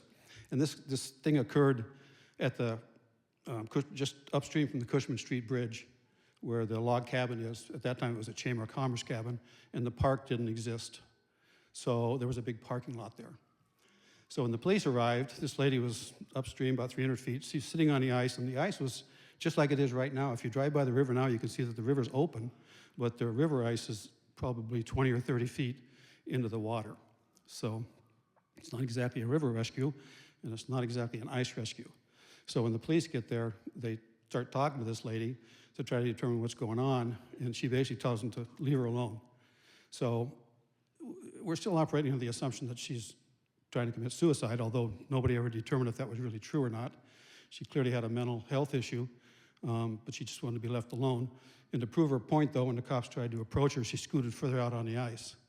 So the cops decided to call the fire department, so they called it back to the station.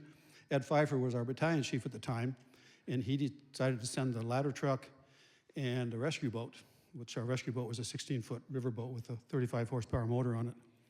So he decided to send that down to the scene. I was on the ambulance that night, so I didn't get dispatched initially. And as I mentioned before, it was just like the night, so it was really cold, and it was really dark. So the ladder truck arrives in the boat, and they see the lady sitting out there on the ice, and by now she's scooted out to the edge, where she's sitting on the edge of the ice, and she's kind of got her feet dangling in the water. So it looks like she's pretty serious about committing suicide, although she really hasn't jumped in the water. She's had plenty of opportunity to do that. So And I don't really know for sure how much the police did to try to talk her back, but it was clear that this was could be a pretty serious event pretty soon.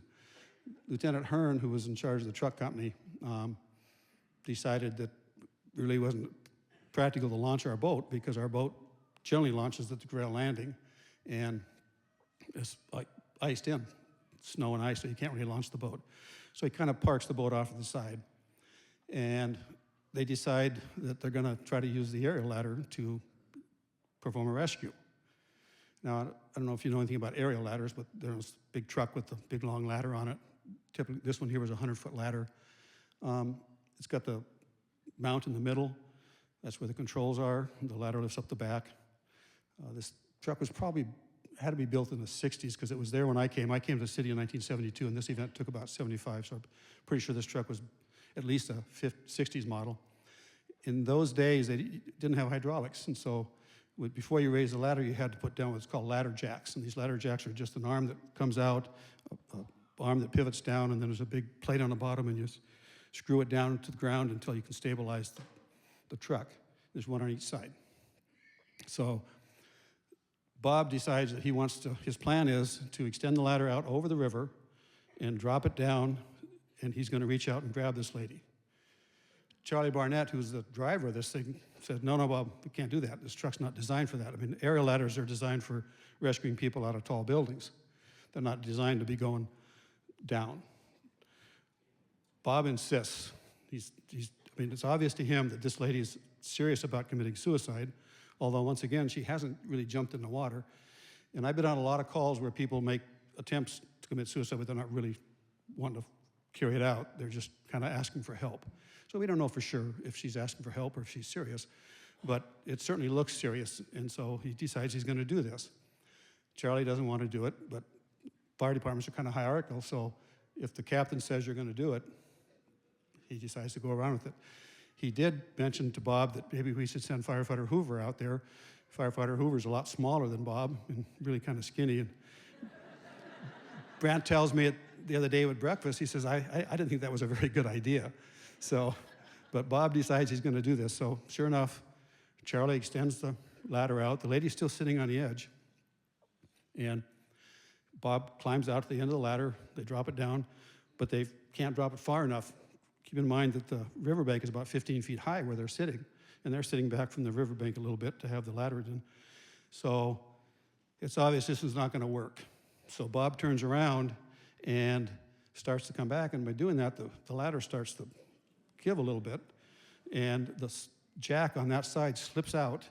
The ladder truck falls over on its side, plunging the ladder into the river, trapping Bob Hearn on the ladder, actually broke his ankle, so he's stuck there. So now things are getting worse because not only is he hurt, they broke the ice, and the lady fell into the river. So now she's hanging onto the edge of the ice. So another firefighter, Richard Lucasen, and J.B. Carnahan, decide they're going to get a ground ladder out and snake it out across the ice and try to reach her. So in the meantime, Brant Hoover calls back to the station and says, hey, we need more help. So they dispatch me and the ambulance and the engine crew, and we're coming down Cushman Street. And this ladder truck, the vintage that is, they don't have light bars on them. They have a bubble on the top, and so the light goes round and round like this when you're going down the road. So, and we don't know what's going on. We don't know that the ladder truck has fallen in the river. So we're coming down Cushman Street, and I can see this light going down the street, up across the building, and back down again. And I'm going, what in the heck is going on? You know, it's like, this doesn't make any sense at all. So we come around the corner on First Avenue, and we can see the undercarriage of the truck. We're going, holy cow, this is not good. So we pull up into the parking lot, and this lady's clinging on the ice, and ice is floating free, but the water's not going by very fast, and that's partially how she survives this incident. So we're going, now what do we do? Well, the boat's sitting there, and although we can't take it to the landing and launch it, we decided what we're going to do is we're going to manually launch this boat. So we take it off, undo it from the trailer, take the motor off, we manhandle it down a riverbank, which was kind of tough to do, even though it was downhill, because it's covered in big boulders and concrete to keep the water from eroding. So we finally get it down to the bottom, and I put on a life jacket, Charlie Barnett puts on a life jacket, and a police officer who, I don't remember which police officer was on the scene at the time. So, but anyway, the three of us get in this boat. We push it out on the ice. We hop in it, but we're sitting on ice, and it's not going anywhere, so we're kind of bouncing up and down, trying to break the ice. And let me mention one more thing I forgot to tell you, or maybe I did say, but we have got a huge crowd watching this. This is during the pipeline. There are thousands of people out. So the bridge is covered with people. I don't really see this. I'm so concentrating on what I'm doing that I don't even notice that there's anybody around, but there is. So I can't imagine what they're thinking. So we get out of the boat, push it a little farther out, and finally we can get the boat to kind of float. So I got a paddle, and the police officer has a paddle, but the problem is somehow when we launched this boat, my paddle got broken in half. So we finally get in the water. The lady's drifting down towards the bridge. She's almost to the bridge by now. So we start frantically paddling down to get to her, only because I've only got half a paddle. The police officer's overpowering me, so the boat's going like this. So we're kind of trying to get down there. I'm trying to keep up. I'm paddling like crazy, and he's doing whatever, normal paddling. Charlie's in the front. He brought a pike pole with him, which is just a long pole with a hook on the end, thinking maybe he could reach her. So, but just before we get to her, she goes totally underwater, disappears. Charlie, laying on the front of this boat, as far out as he can, the police officer kind of jumps on his legs to hold him, and he reaches down and somehow miraculously grabs this lady's hair and pulls her up out of the water. She's coughing and sputtering. So he tries to bring her in the boat, and I decide I'm going to go help. So I run to the front of the boat, and the boat tips way up like this, practically swamps it. Fortunately, I'm smart enough to run back to the other end of the boat, get it to come back down again. So Charlie and the cop haul this lady back in, and we float over to the shore and get her out of the boat, get her up into the ambulance. I get out of the boat and take off my life jacket and go up and do my medic stuff, because I came with the ambulance. She's mildly hypothermic. She's not seriously hypothermic. We treat her for hypothermia and take her to the hospital, and she does fine. So after the call, though, we're thinking about all this stuff and what happened and trying to figure out what we learned from this thing. And first thing we learned, of course, is that Bob shouldn't have put the ladder down. He knew that. His injury wasn't as serious as his embarrassment was. But the other thing we learned from this, and it really turned out to be a very, very valuable lesson, was the fact that we needed a quicker response to be able to launch rescues on the river in the future. So what we did was we got a rubber raft, a Messler raft, pontoon-type raft, and it was we mounted it to the ceiling of the fire station with some quick-release straps, and we put a bar, like a pipe rack, on top of our rescue truck. And so in the future, if any of these events would happen again, it was just a matter of pulling a couple of quick-release straps, the boat would drop down. And as it turns out, this was an excellent idea, because it wasn't but a couple of years later that we had another rescue in which we actually saved the drowning victim because of the fact that we could launch this boat anywhere at any time. So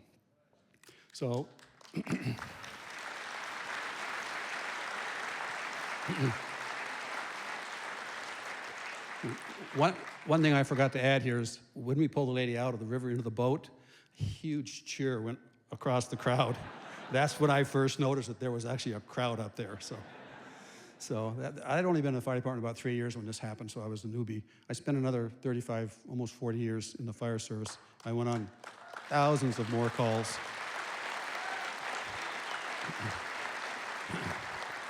I don't know if any of them were quite as exciting as this one or had as many things go wrong, but ultimately this one turned out very, very well. So thank you so much.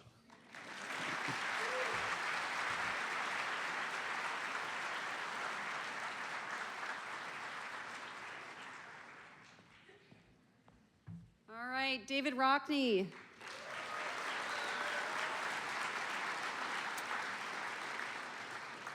So we're almost to the last storyteller. I did want to share a couple quick announcements.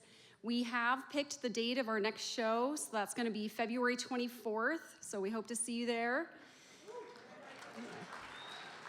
We don't have the tickets open quite yet, but I think we will soon.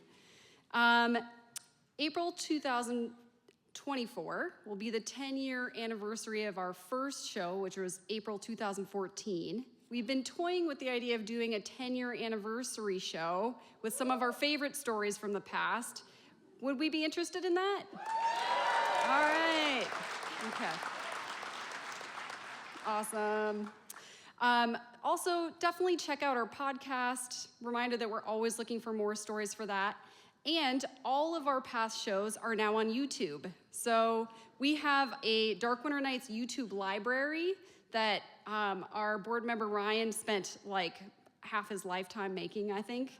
But all of our shows are now there. I actually watched quite a few of them recently. So if you want to see any past shows that you haven't seen, definitely check out our library. There's a lot of stuff on there. I'll read maybe one or two more memories, and then we'll be ready for our last storyteller. It's gone fast. Oh, boy.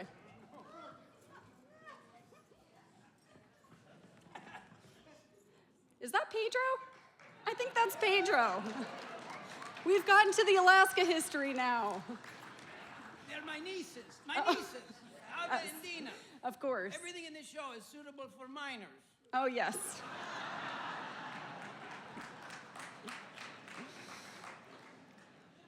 All right. I saw a Honda Fit driving down University Avenue with a caribou strapped to the top like it was sleeping. This one's a long one.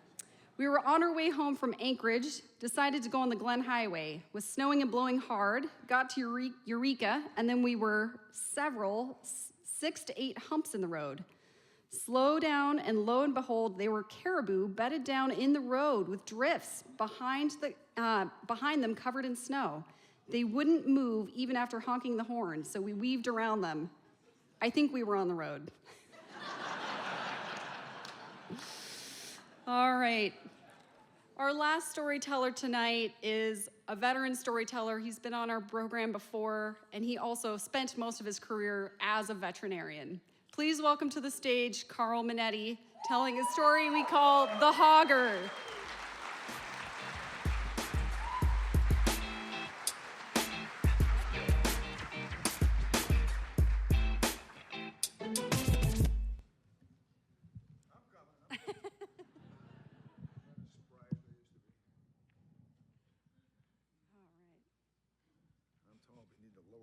So I can sit.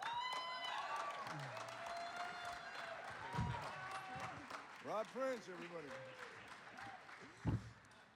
All right. Is that a good height? You know, it strikes. Hi, everybody. I think that's good, huh?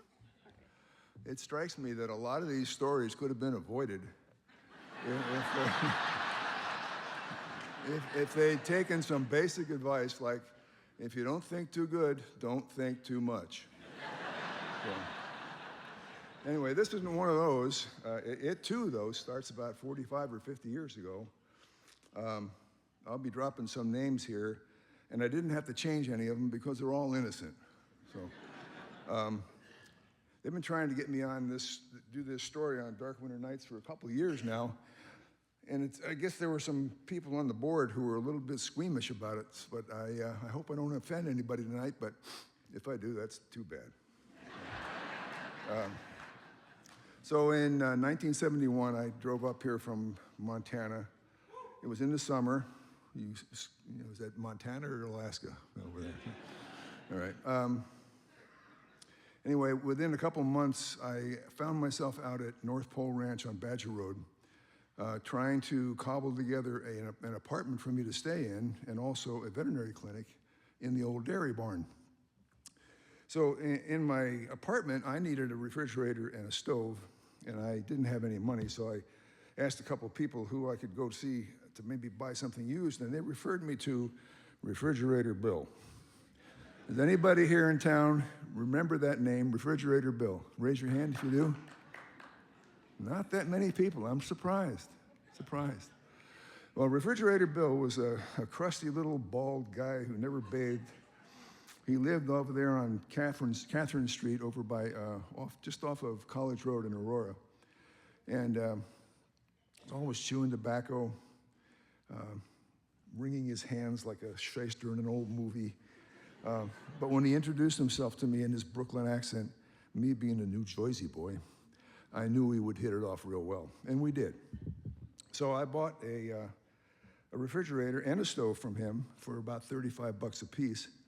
The way he got these stoves, his house was on the left-hand side as you drive in Catherine Street. It was a little log cabin that probably used to be brown at one time, but it was black by the time I got to see it. Just never been taken care of. The yard, he lived in a yard that was filled with refrigerators and stoves and freezers and all kinds of other appliances. He would buy these things from the disposal yard on Badger Road from the military. They would get rid of old refrigerators and appliances when they were remodeling their barracks.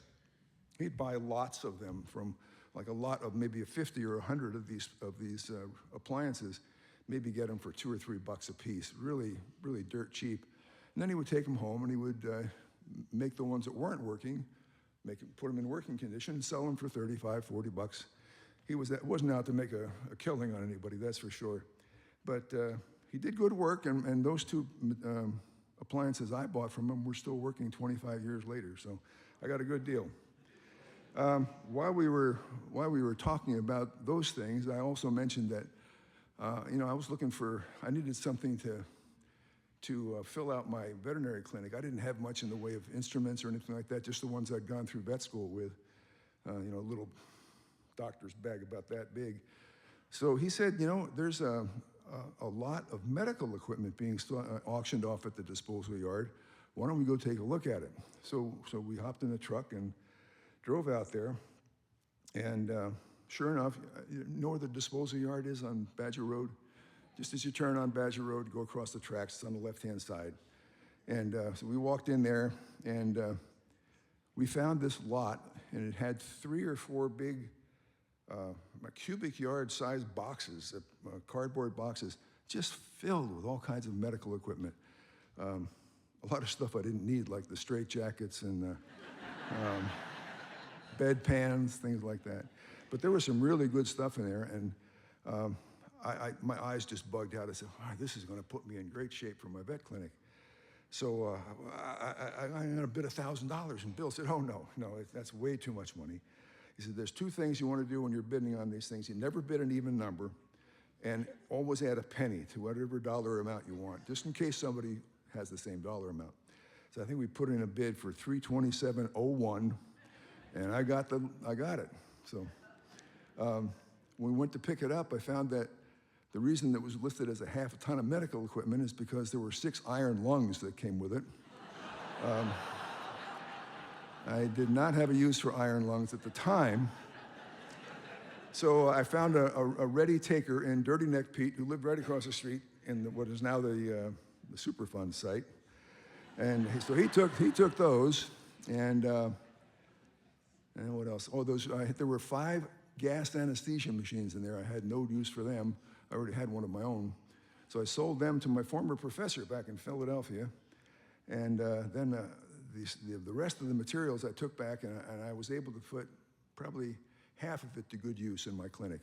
I didn't have to buy sutures for 8 years. So a couple of months later, there was another lot of medical equipment that I bid on. I got it also, and one of the things that was in there was a portable x-ray machine that obviously wasn't working, otherwise they wouldn't have gotten rid of it. But I had a friend take a look at it, and he put a 15-cent fuse in it, and it worked perfectly. So that was a great place to get good stuff. So a couple years later, I got a dog team, and when I wrote this down, I thought, how easy it is to get a dog team in Fairbanks.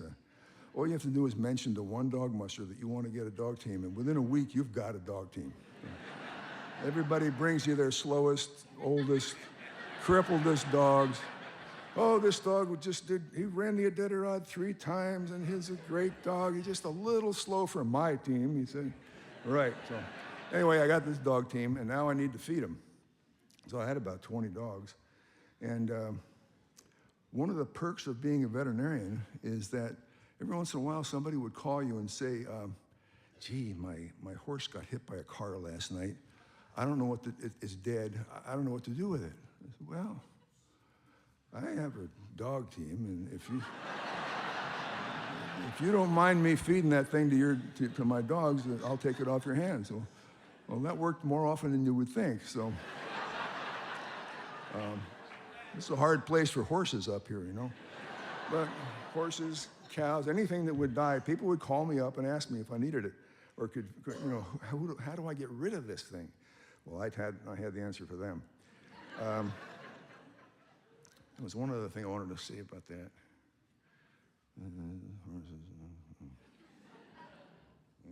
I guess I'll have to forget it. If I think about it later, I'll tell you. So, having all this access to this meat, I needed a place to store it because, you know, these things die in the wintertime and that's when you feed them. But when it comes to summer, they thaw out and, you know, you can't use all the meat in time. So I wanted a walk-in freezer. So I went to my man, Refrigerator Bill. Who else would I go to? So, darned if he didn't have one. It was 8 feet square, 10 feet tall, had this huge reefer machine on the outside of it. He sold it to me for $100. It's ridiculous. I don't know how he stayed alive. But anyway, now I had a place to store this meat. I didn't have to worry about that anymore.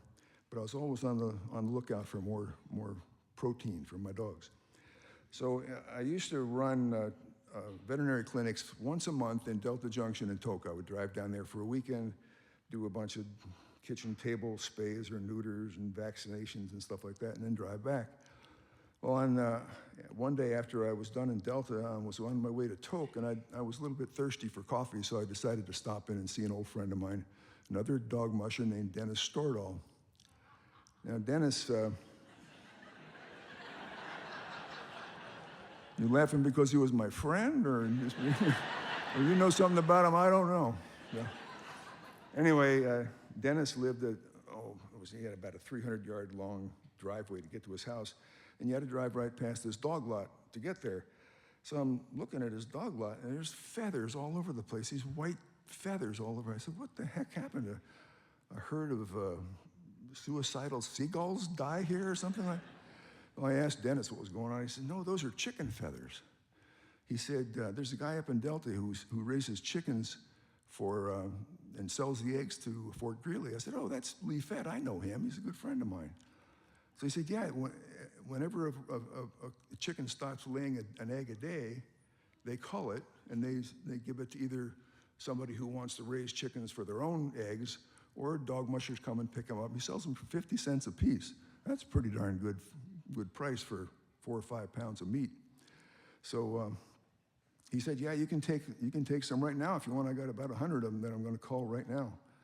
And I said, I would, but I just don't like the idea of feeding a chicken to my dogs. I mean, a whole chicken, or they'd have to chew up the feathers and the beak and the bones and stuff. And I had problems with taking bones out of a dog's intestines anyway. I just didn't think that was going to be a good idea. So he said, I think I've got the answer for you. He said, I used to have about 200 hogs because I supplied pork to Fort Greeley as well. And what I had the contract, this is Lee talking, so I had the contract for all the unused foods, spoiled foods at the PX, and all the table scraps from the mess halls. And he would take all those things and he'd put them in this machine, and it would grind everything up, and he would add that to his hog food, and that's how what he used to do that. And he called the machine the Hogger, and he said it's right out here in the barn. So he took me out to the barn, and he takes this tarp off of a pallet, and out comes the Hogger. So the Hogger is essentially it's a wood chipper. It's about 16 inches wide and maybe 8 inches deep and 2 feet high or 16 inches high, whatever, about the shape of this thing. In the bottom is mounted a great big steel roller, heavy roller. On the outside is a pulley to turn that roller. And embedded in the roller are 2 steel blades. And as this thing rotates, those blades come against the steel bar. Anything in between gets chopped up, spit out the bottom, and into some kind of container. So he said, this should take care of your problem. And I said, okay, I'll give it a try. So we loaded it right on the back of my truck. He gave me 5 chickens for nothing. I put them in a cage, and off we go back to Fairbanks. So on my way back to Fairbanks, I'm thinking, how am I going to power this thing? I need like maybe a 2 or 3 horse electric motor might do it. Refrigerator Bill. So I went to Bill, and it was, like I said, it was a summer day. I found him outside in his yard, and I said, Bill, I need to. This is my, excuse me. I get dry up here. I said, Bill, I need a 2 or 3 horse electric motor. You got anything like that? He says, yeah, I think I got one inside. So I asked you before how many people had heard of Refrigerator Bill, and I've told this story dozens of times, and I've never found anybody who's actually been inside Bill's house. You have? Really? I'll have to talk to you later, Don. Anyway, you'll probably attest to the fact that it was worse outside than it was inside. What I remember is you open the front door, and there's dirt all over the floor. I mean, it was filthy, the place. Way over in the left-hand corner was his kitchen, and if you were there in the wintertime, you could, he'd have the oven door open, and the oven filament would be on, and all the burners on top. That's how he heated his house, with his electric stove. But he admonished me when I bought my stove. He said, now don't use this to heat your house. So anyway, so on the left, right as you go in the door on the left, he had an overstuffed, like a leather reclining chair. It was one of the only clean things in the place because he sat in it all the time. And on either side of it was an end table. It was covered with little springs and conifer pins and nuts and bolts, all the kinds of stuff he would put together or to help put these things back together. This is evidently where he did all of his work for refurbishing these machines. And then right across, so he's on the left-hand side, and you're walking in the door. And on the right-hand side was about a 4-foot square hole that I'd never paid much attention to, other than the fact that I knew that he spit down there when he was chewing tobacco. So this day we walk in the house, and he turns on a light switch. And a light comes on down in that hole. And for the first time, I noticed that there's stairs down there. So Bill had been using his basement as a spittoon. And that wasn't too big a deal until he told me, I think I got one in the basement, follow me.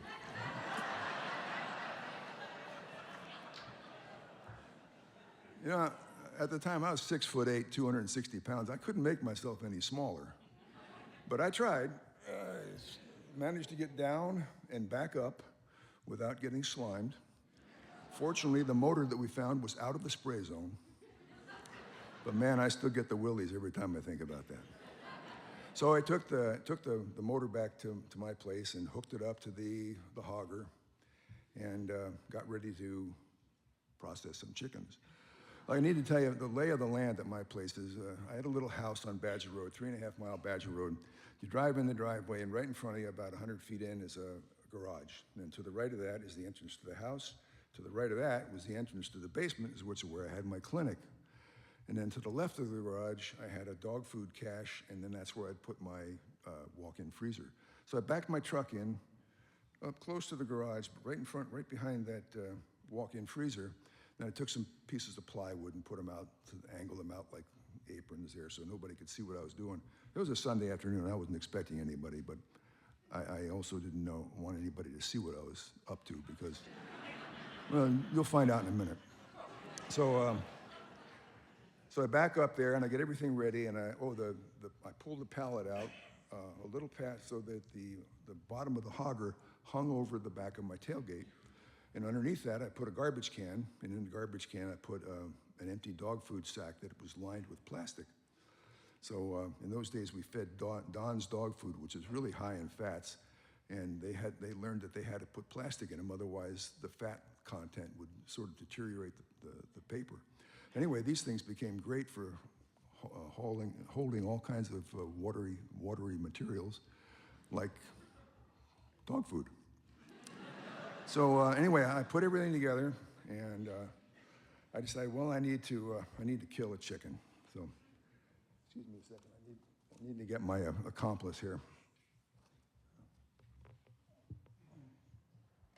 I was hoping to find like a Rhode Island Red or maybe a white leghorn or something, but all I could find was this North Pole hairless here. He's going to have to do. So, the way I'd learned to kill a bird, like maybe a pheasant or a grouse that hadn't been quite killed with your shotgun, or a chicken that you're just dispatching for food, you just grab it by the head and give it a quick turn like that, breaks their neck. Okay, nobody threw up yet. That's good. Well, that kills them all right, but what it does is when you fracture the neck or the spinal cord in an animal, it releases a bunch of reflexes. I mean, the spinal cord is sort of a leveling out organ that keeps things from contracting too much or relaxing too much. But when you sever it, all that goes out the window and all the muscles just contract at once. So this thing's on the ground, flopping around, feathers flying, takes about 10 or 15 seconds for it to finally die completely. And I did that with all the first three birds, and I decided, well, I'm going to stop here because I don't like this process. I'll have to figure out a better way to kill them later. But now I've got 3 dead birds, and I got to test out the hogger. So I plug in the hogger, and it's going around here. That sounded pretty good. So I took the bird in and dropped it in and looked underneath. Nothing came out the bottom. I look in, and there's the roller, turning around real good, and there's the chicken sitting right on top, just doing nothing.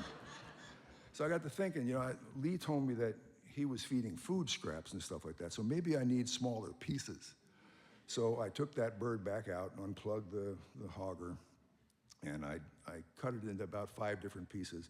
And while I was at it, I decided to dissect into the abdomen to see what kind of condition these birds were in. Turns out they were really fat, they were well muscled, and there was usually a string of eggs from the size of a BB up to maybe 3/4 of an inch, just ready to be formed into new eggs. So this was really good quality food. I was really looking better all the time. So now I had 5 or 6 pieces, and I plugged in the hogger again, and I dropped one in, and it went and came out the bottom. Fine, well, that worked. It took me about 5 minutes for this one bird. And here I am thinking, I might do 1,000 of these a year. I'm going to go through a lot of chickens. This is much too slow. So I went in the house, and I called Lee Fett. And I said, Lee, the problem, I got the hogger working, but it just doesn't seem to want to take this material. He said, what size motor you got? And I said, 2-horse electric. He said, I had a 10-horse gas motor on mine. So you just need a bigger hammer. That's what it was. So I thumbed through my Rolodex in my brain and tried to think of somebody who might have a big gas engine. And my friend Jerry Gustafson lived right down the road, and I got an 18-horse from him. And I attached that to the pallet, hooked up the pulley, and fired that sucker off, and now we were really ripping. It was really going crazy. I had to stand back when I first did it. So anyway, so now I've got these two chickens that are on the ground dead, and they're whole. So I decided, well, I'll just try to throw a whole one in there and see what happens. And drop it.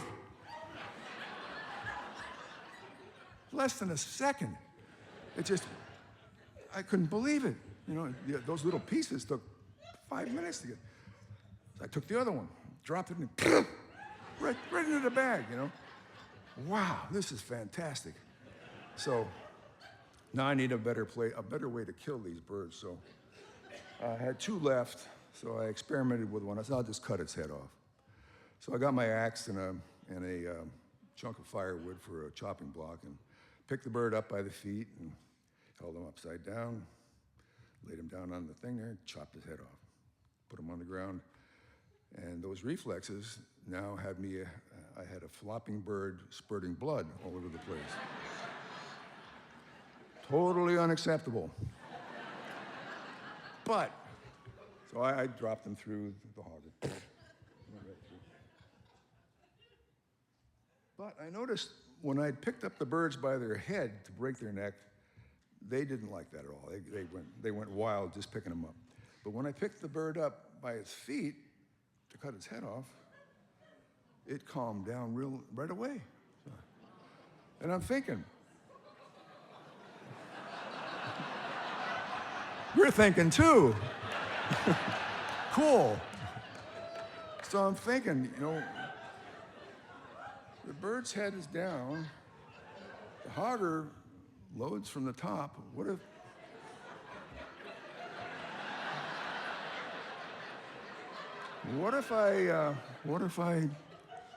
if I just drop the bird in? Right into the bag. No squawk, no feathers, no blood, no muss, no fuss, no bother. Yeah, the hogger, it was working. So that was the last of the birds I had. I only had 5 that he gave me. So until next week when I went down there to get more, I tried some other things that were in my freezer. I had a couple racks of moose ribs, put them in the hogger. Right down, bone. 1/8 of an inch, not even 1/8 of an inch, 1/16 of an inch thick slices. You could bend them with your finger. You could see through them. They were like little potato chips. It cut anything I put in there. It just, you got to stand back from this sucker, man. You know? So anyway, the following week, I went down and I bought 500 birds and brought them back in my truck. And you could have followed me like Hansel and Gretel with all the feathers I left between Delta Junction and Badger Road. But anyway, I found out that I could go through about 300 birds an hour. 18 birds per bag, and they went right into the freezer. And man, our dogs never ran better than that. This is fantastic food, you know. But I had worried, you know, I was still wondering if there was going to be any kind of side effects from feeding all this roughage material, you know, the bones and the beaks and the feathers and eyeballs and whatever, toes. But you know, when you feed dogs, you also have to pick up after them. So, you know, you get a good idea how a dog's digestive tract is working by what you see on the ground after you feed them. Well, the only real side effect we ever saw was about every 3 days, each dog would poop up a package of feathers. Yeah, the hogger.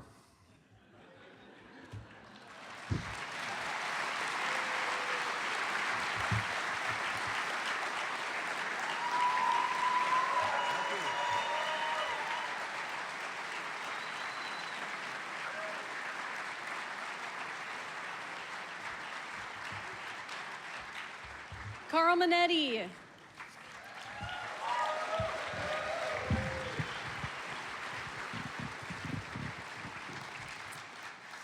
All right. We have lots of people to thank. So, first off, I want to thank our opening band, the Introverts, also known as Identity Crisis. We want to thank Flot for all of the wonderful costumes they lent us this evening. We want to thank the Barony of Wintersgate for coming, the Herring Auditorium staff, Lori Neufeld and KOAC for airing our Dark Winter Nights radio and TV shows in prime time, the Fairbanks Distilling Company. We have lots and lots of volunteers to thank. So Alyssa Quintine, Anne-Gret Pohl, Diane Lyon, Kevin Huo, James Cooper, Micah Frantis, Debbie Reed, Heather Pritchard, Michael Martins, Dylan Stables, Ellen Weiser, David Weissman, Emily Yates, Don Crow, Nick Napo, Hayden Neville, Kimbo Mayer, Indira Tobias, Kuba Zenda, Max Hampt, Kat Stark, Craig Campo, and Heather Walker.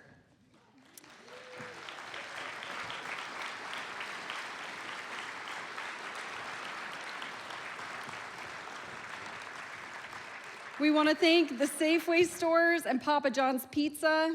A special thank you to the sound reinforcement specialist for our amazing sound tonight.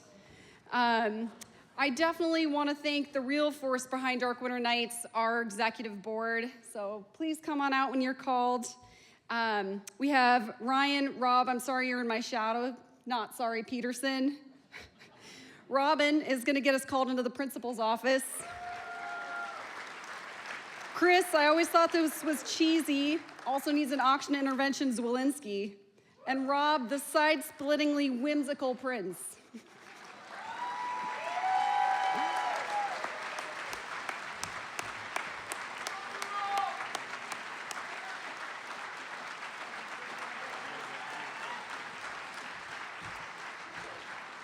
And finally, a thank you to the most important thing of the night, our storytellers. Please help me welcome them back to stage. We have Kaiti Ott, Pete Buist, Dan Flodin, David Rockney, Karl Monetti, and Ashley Carrick.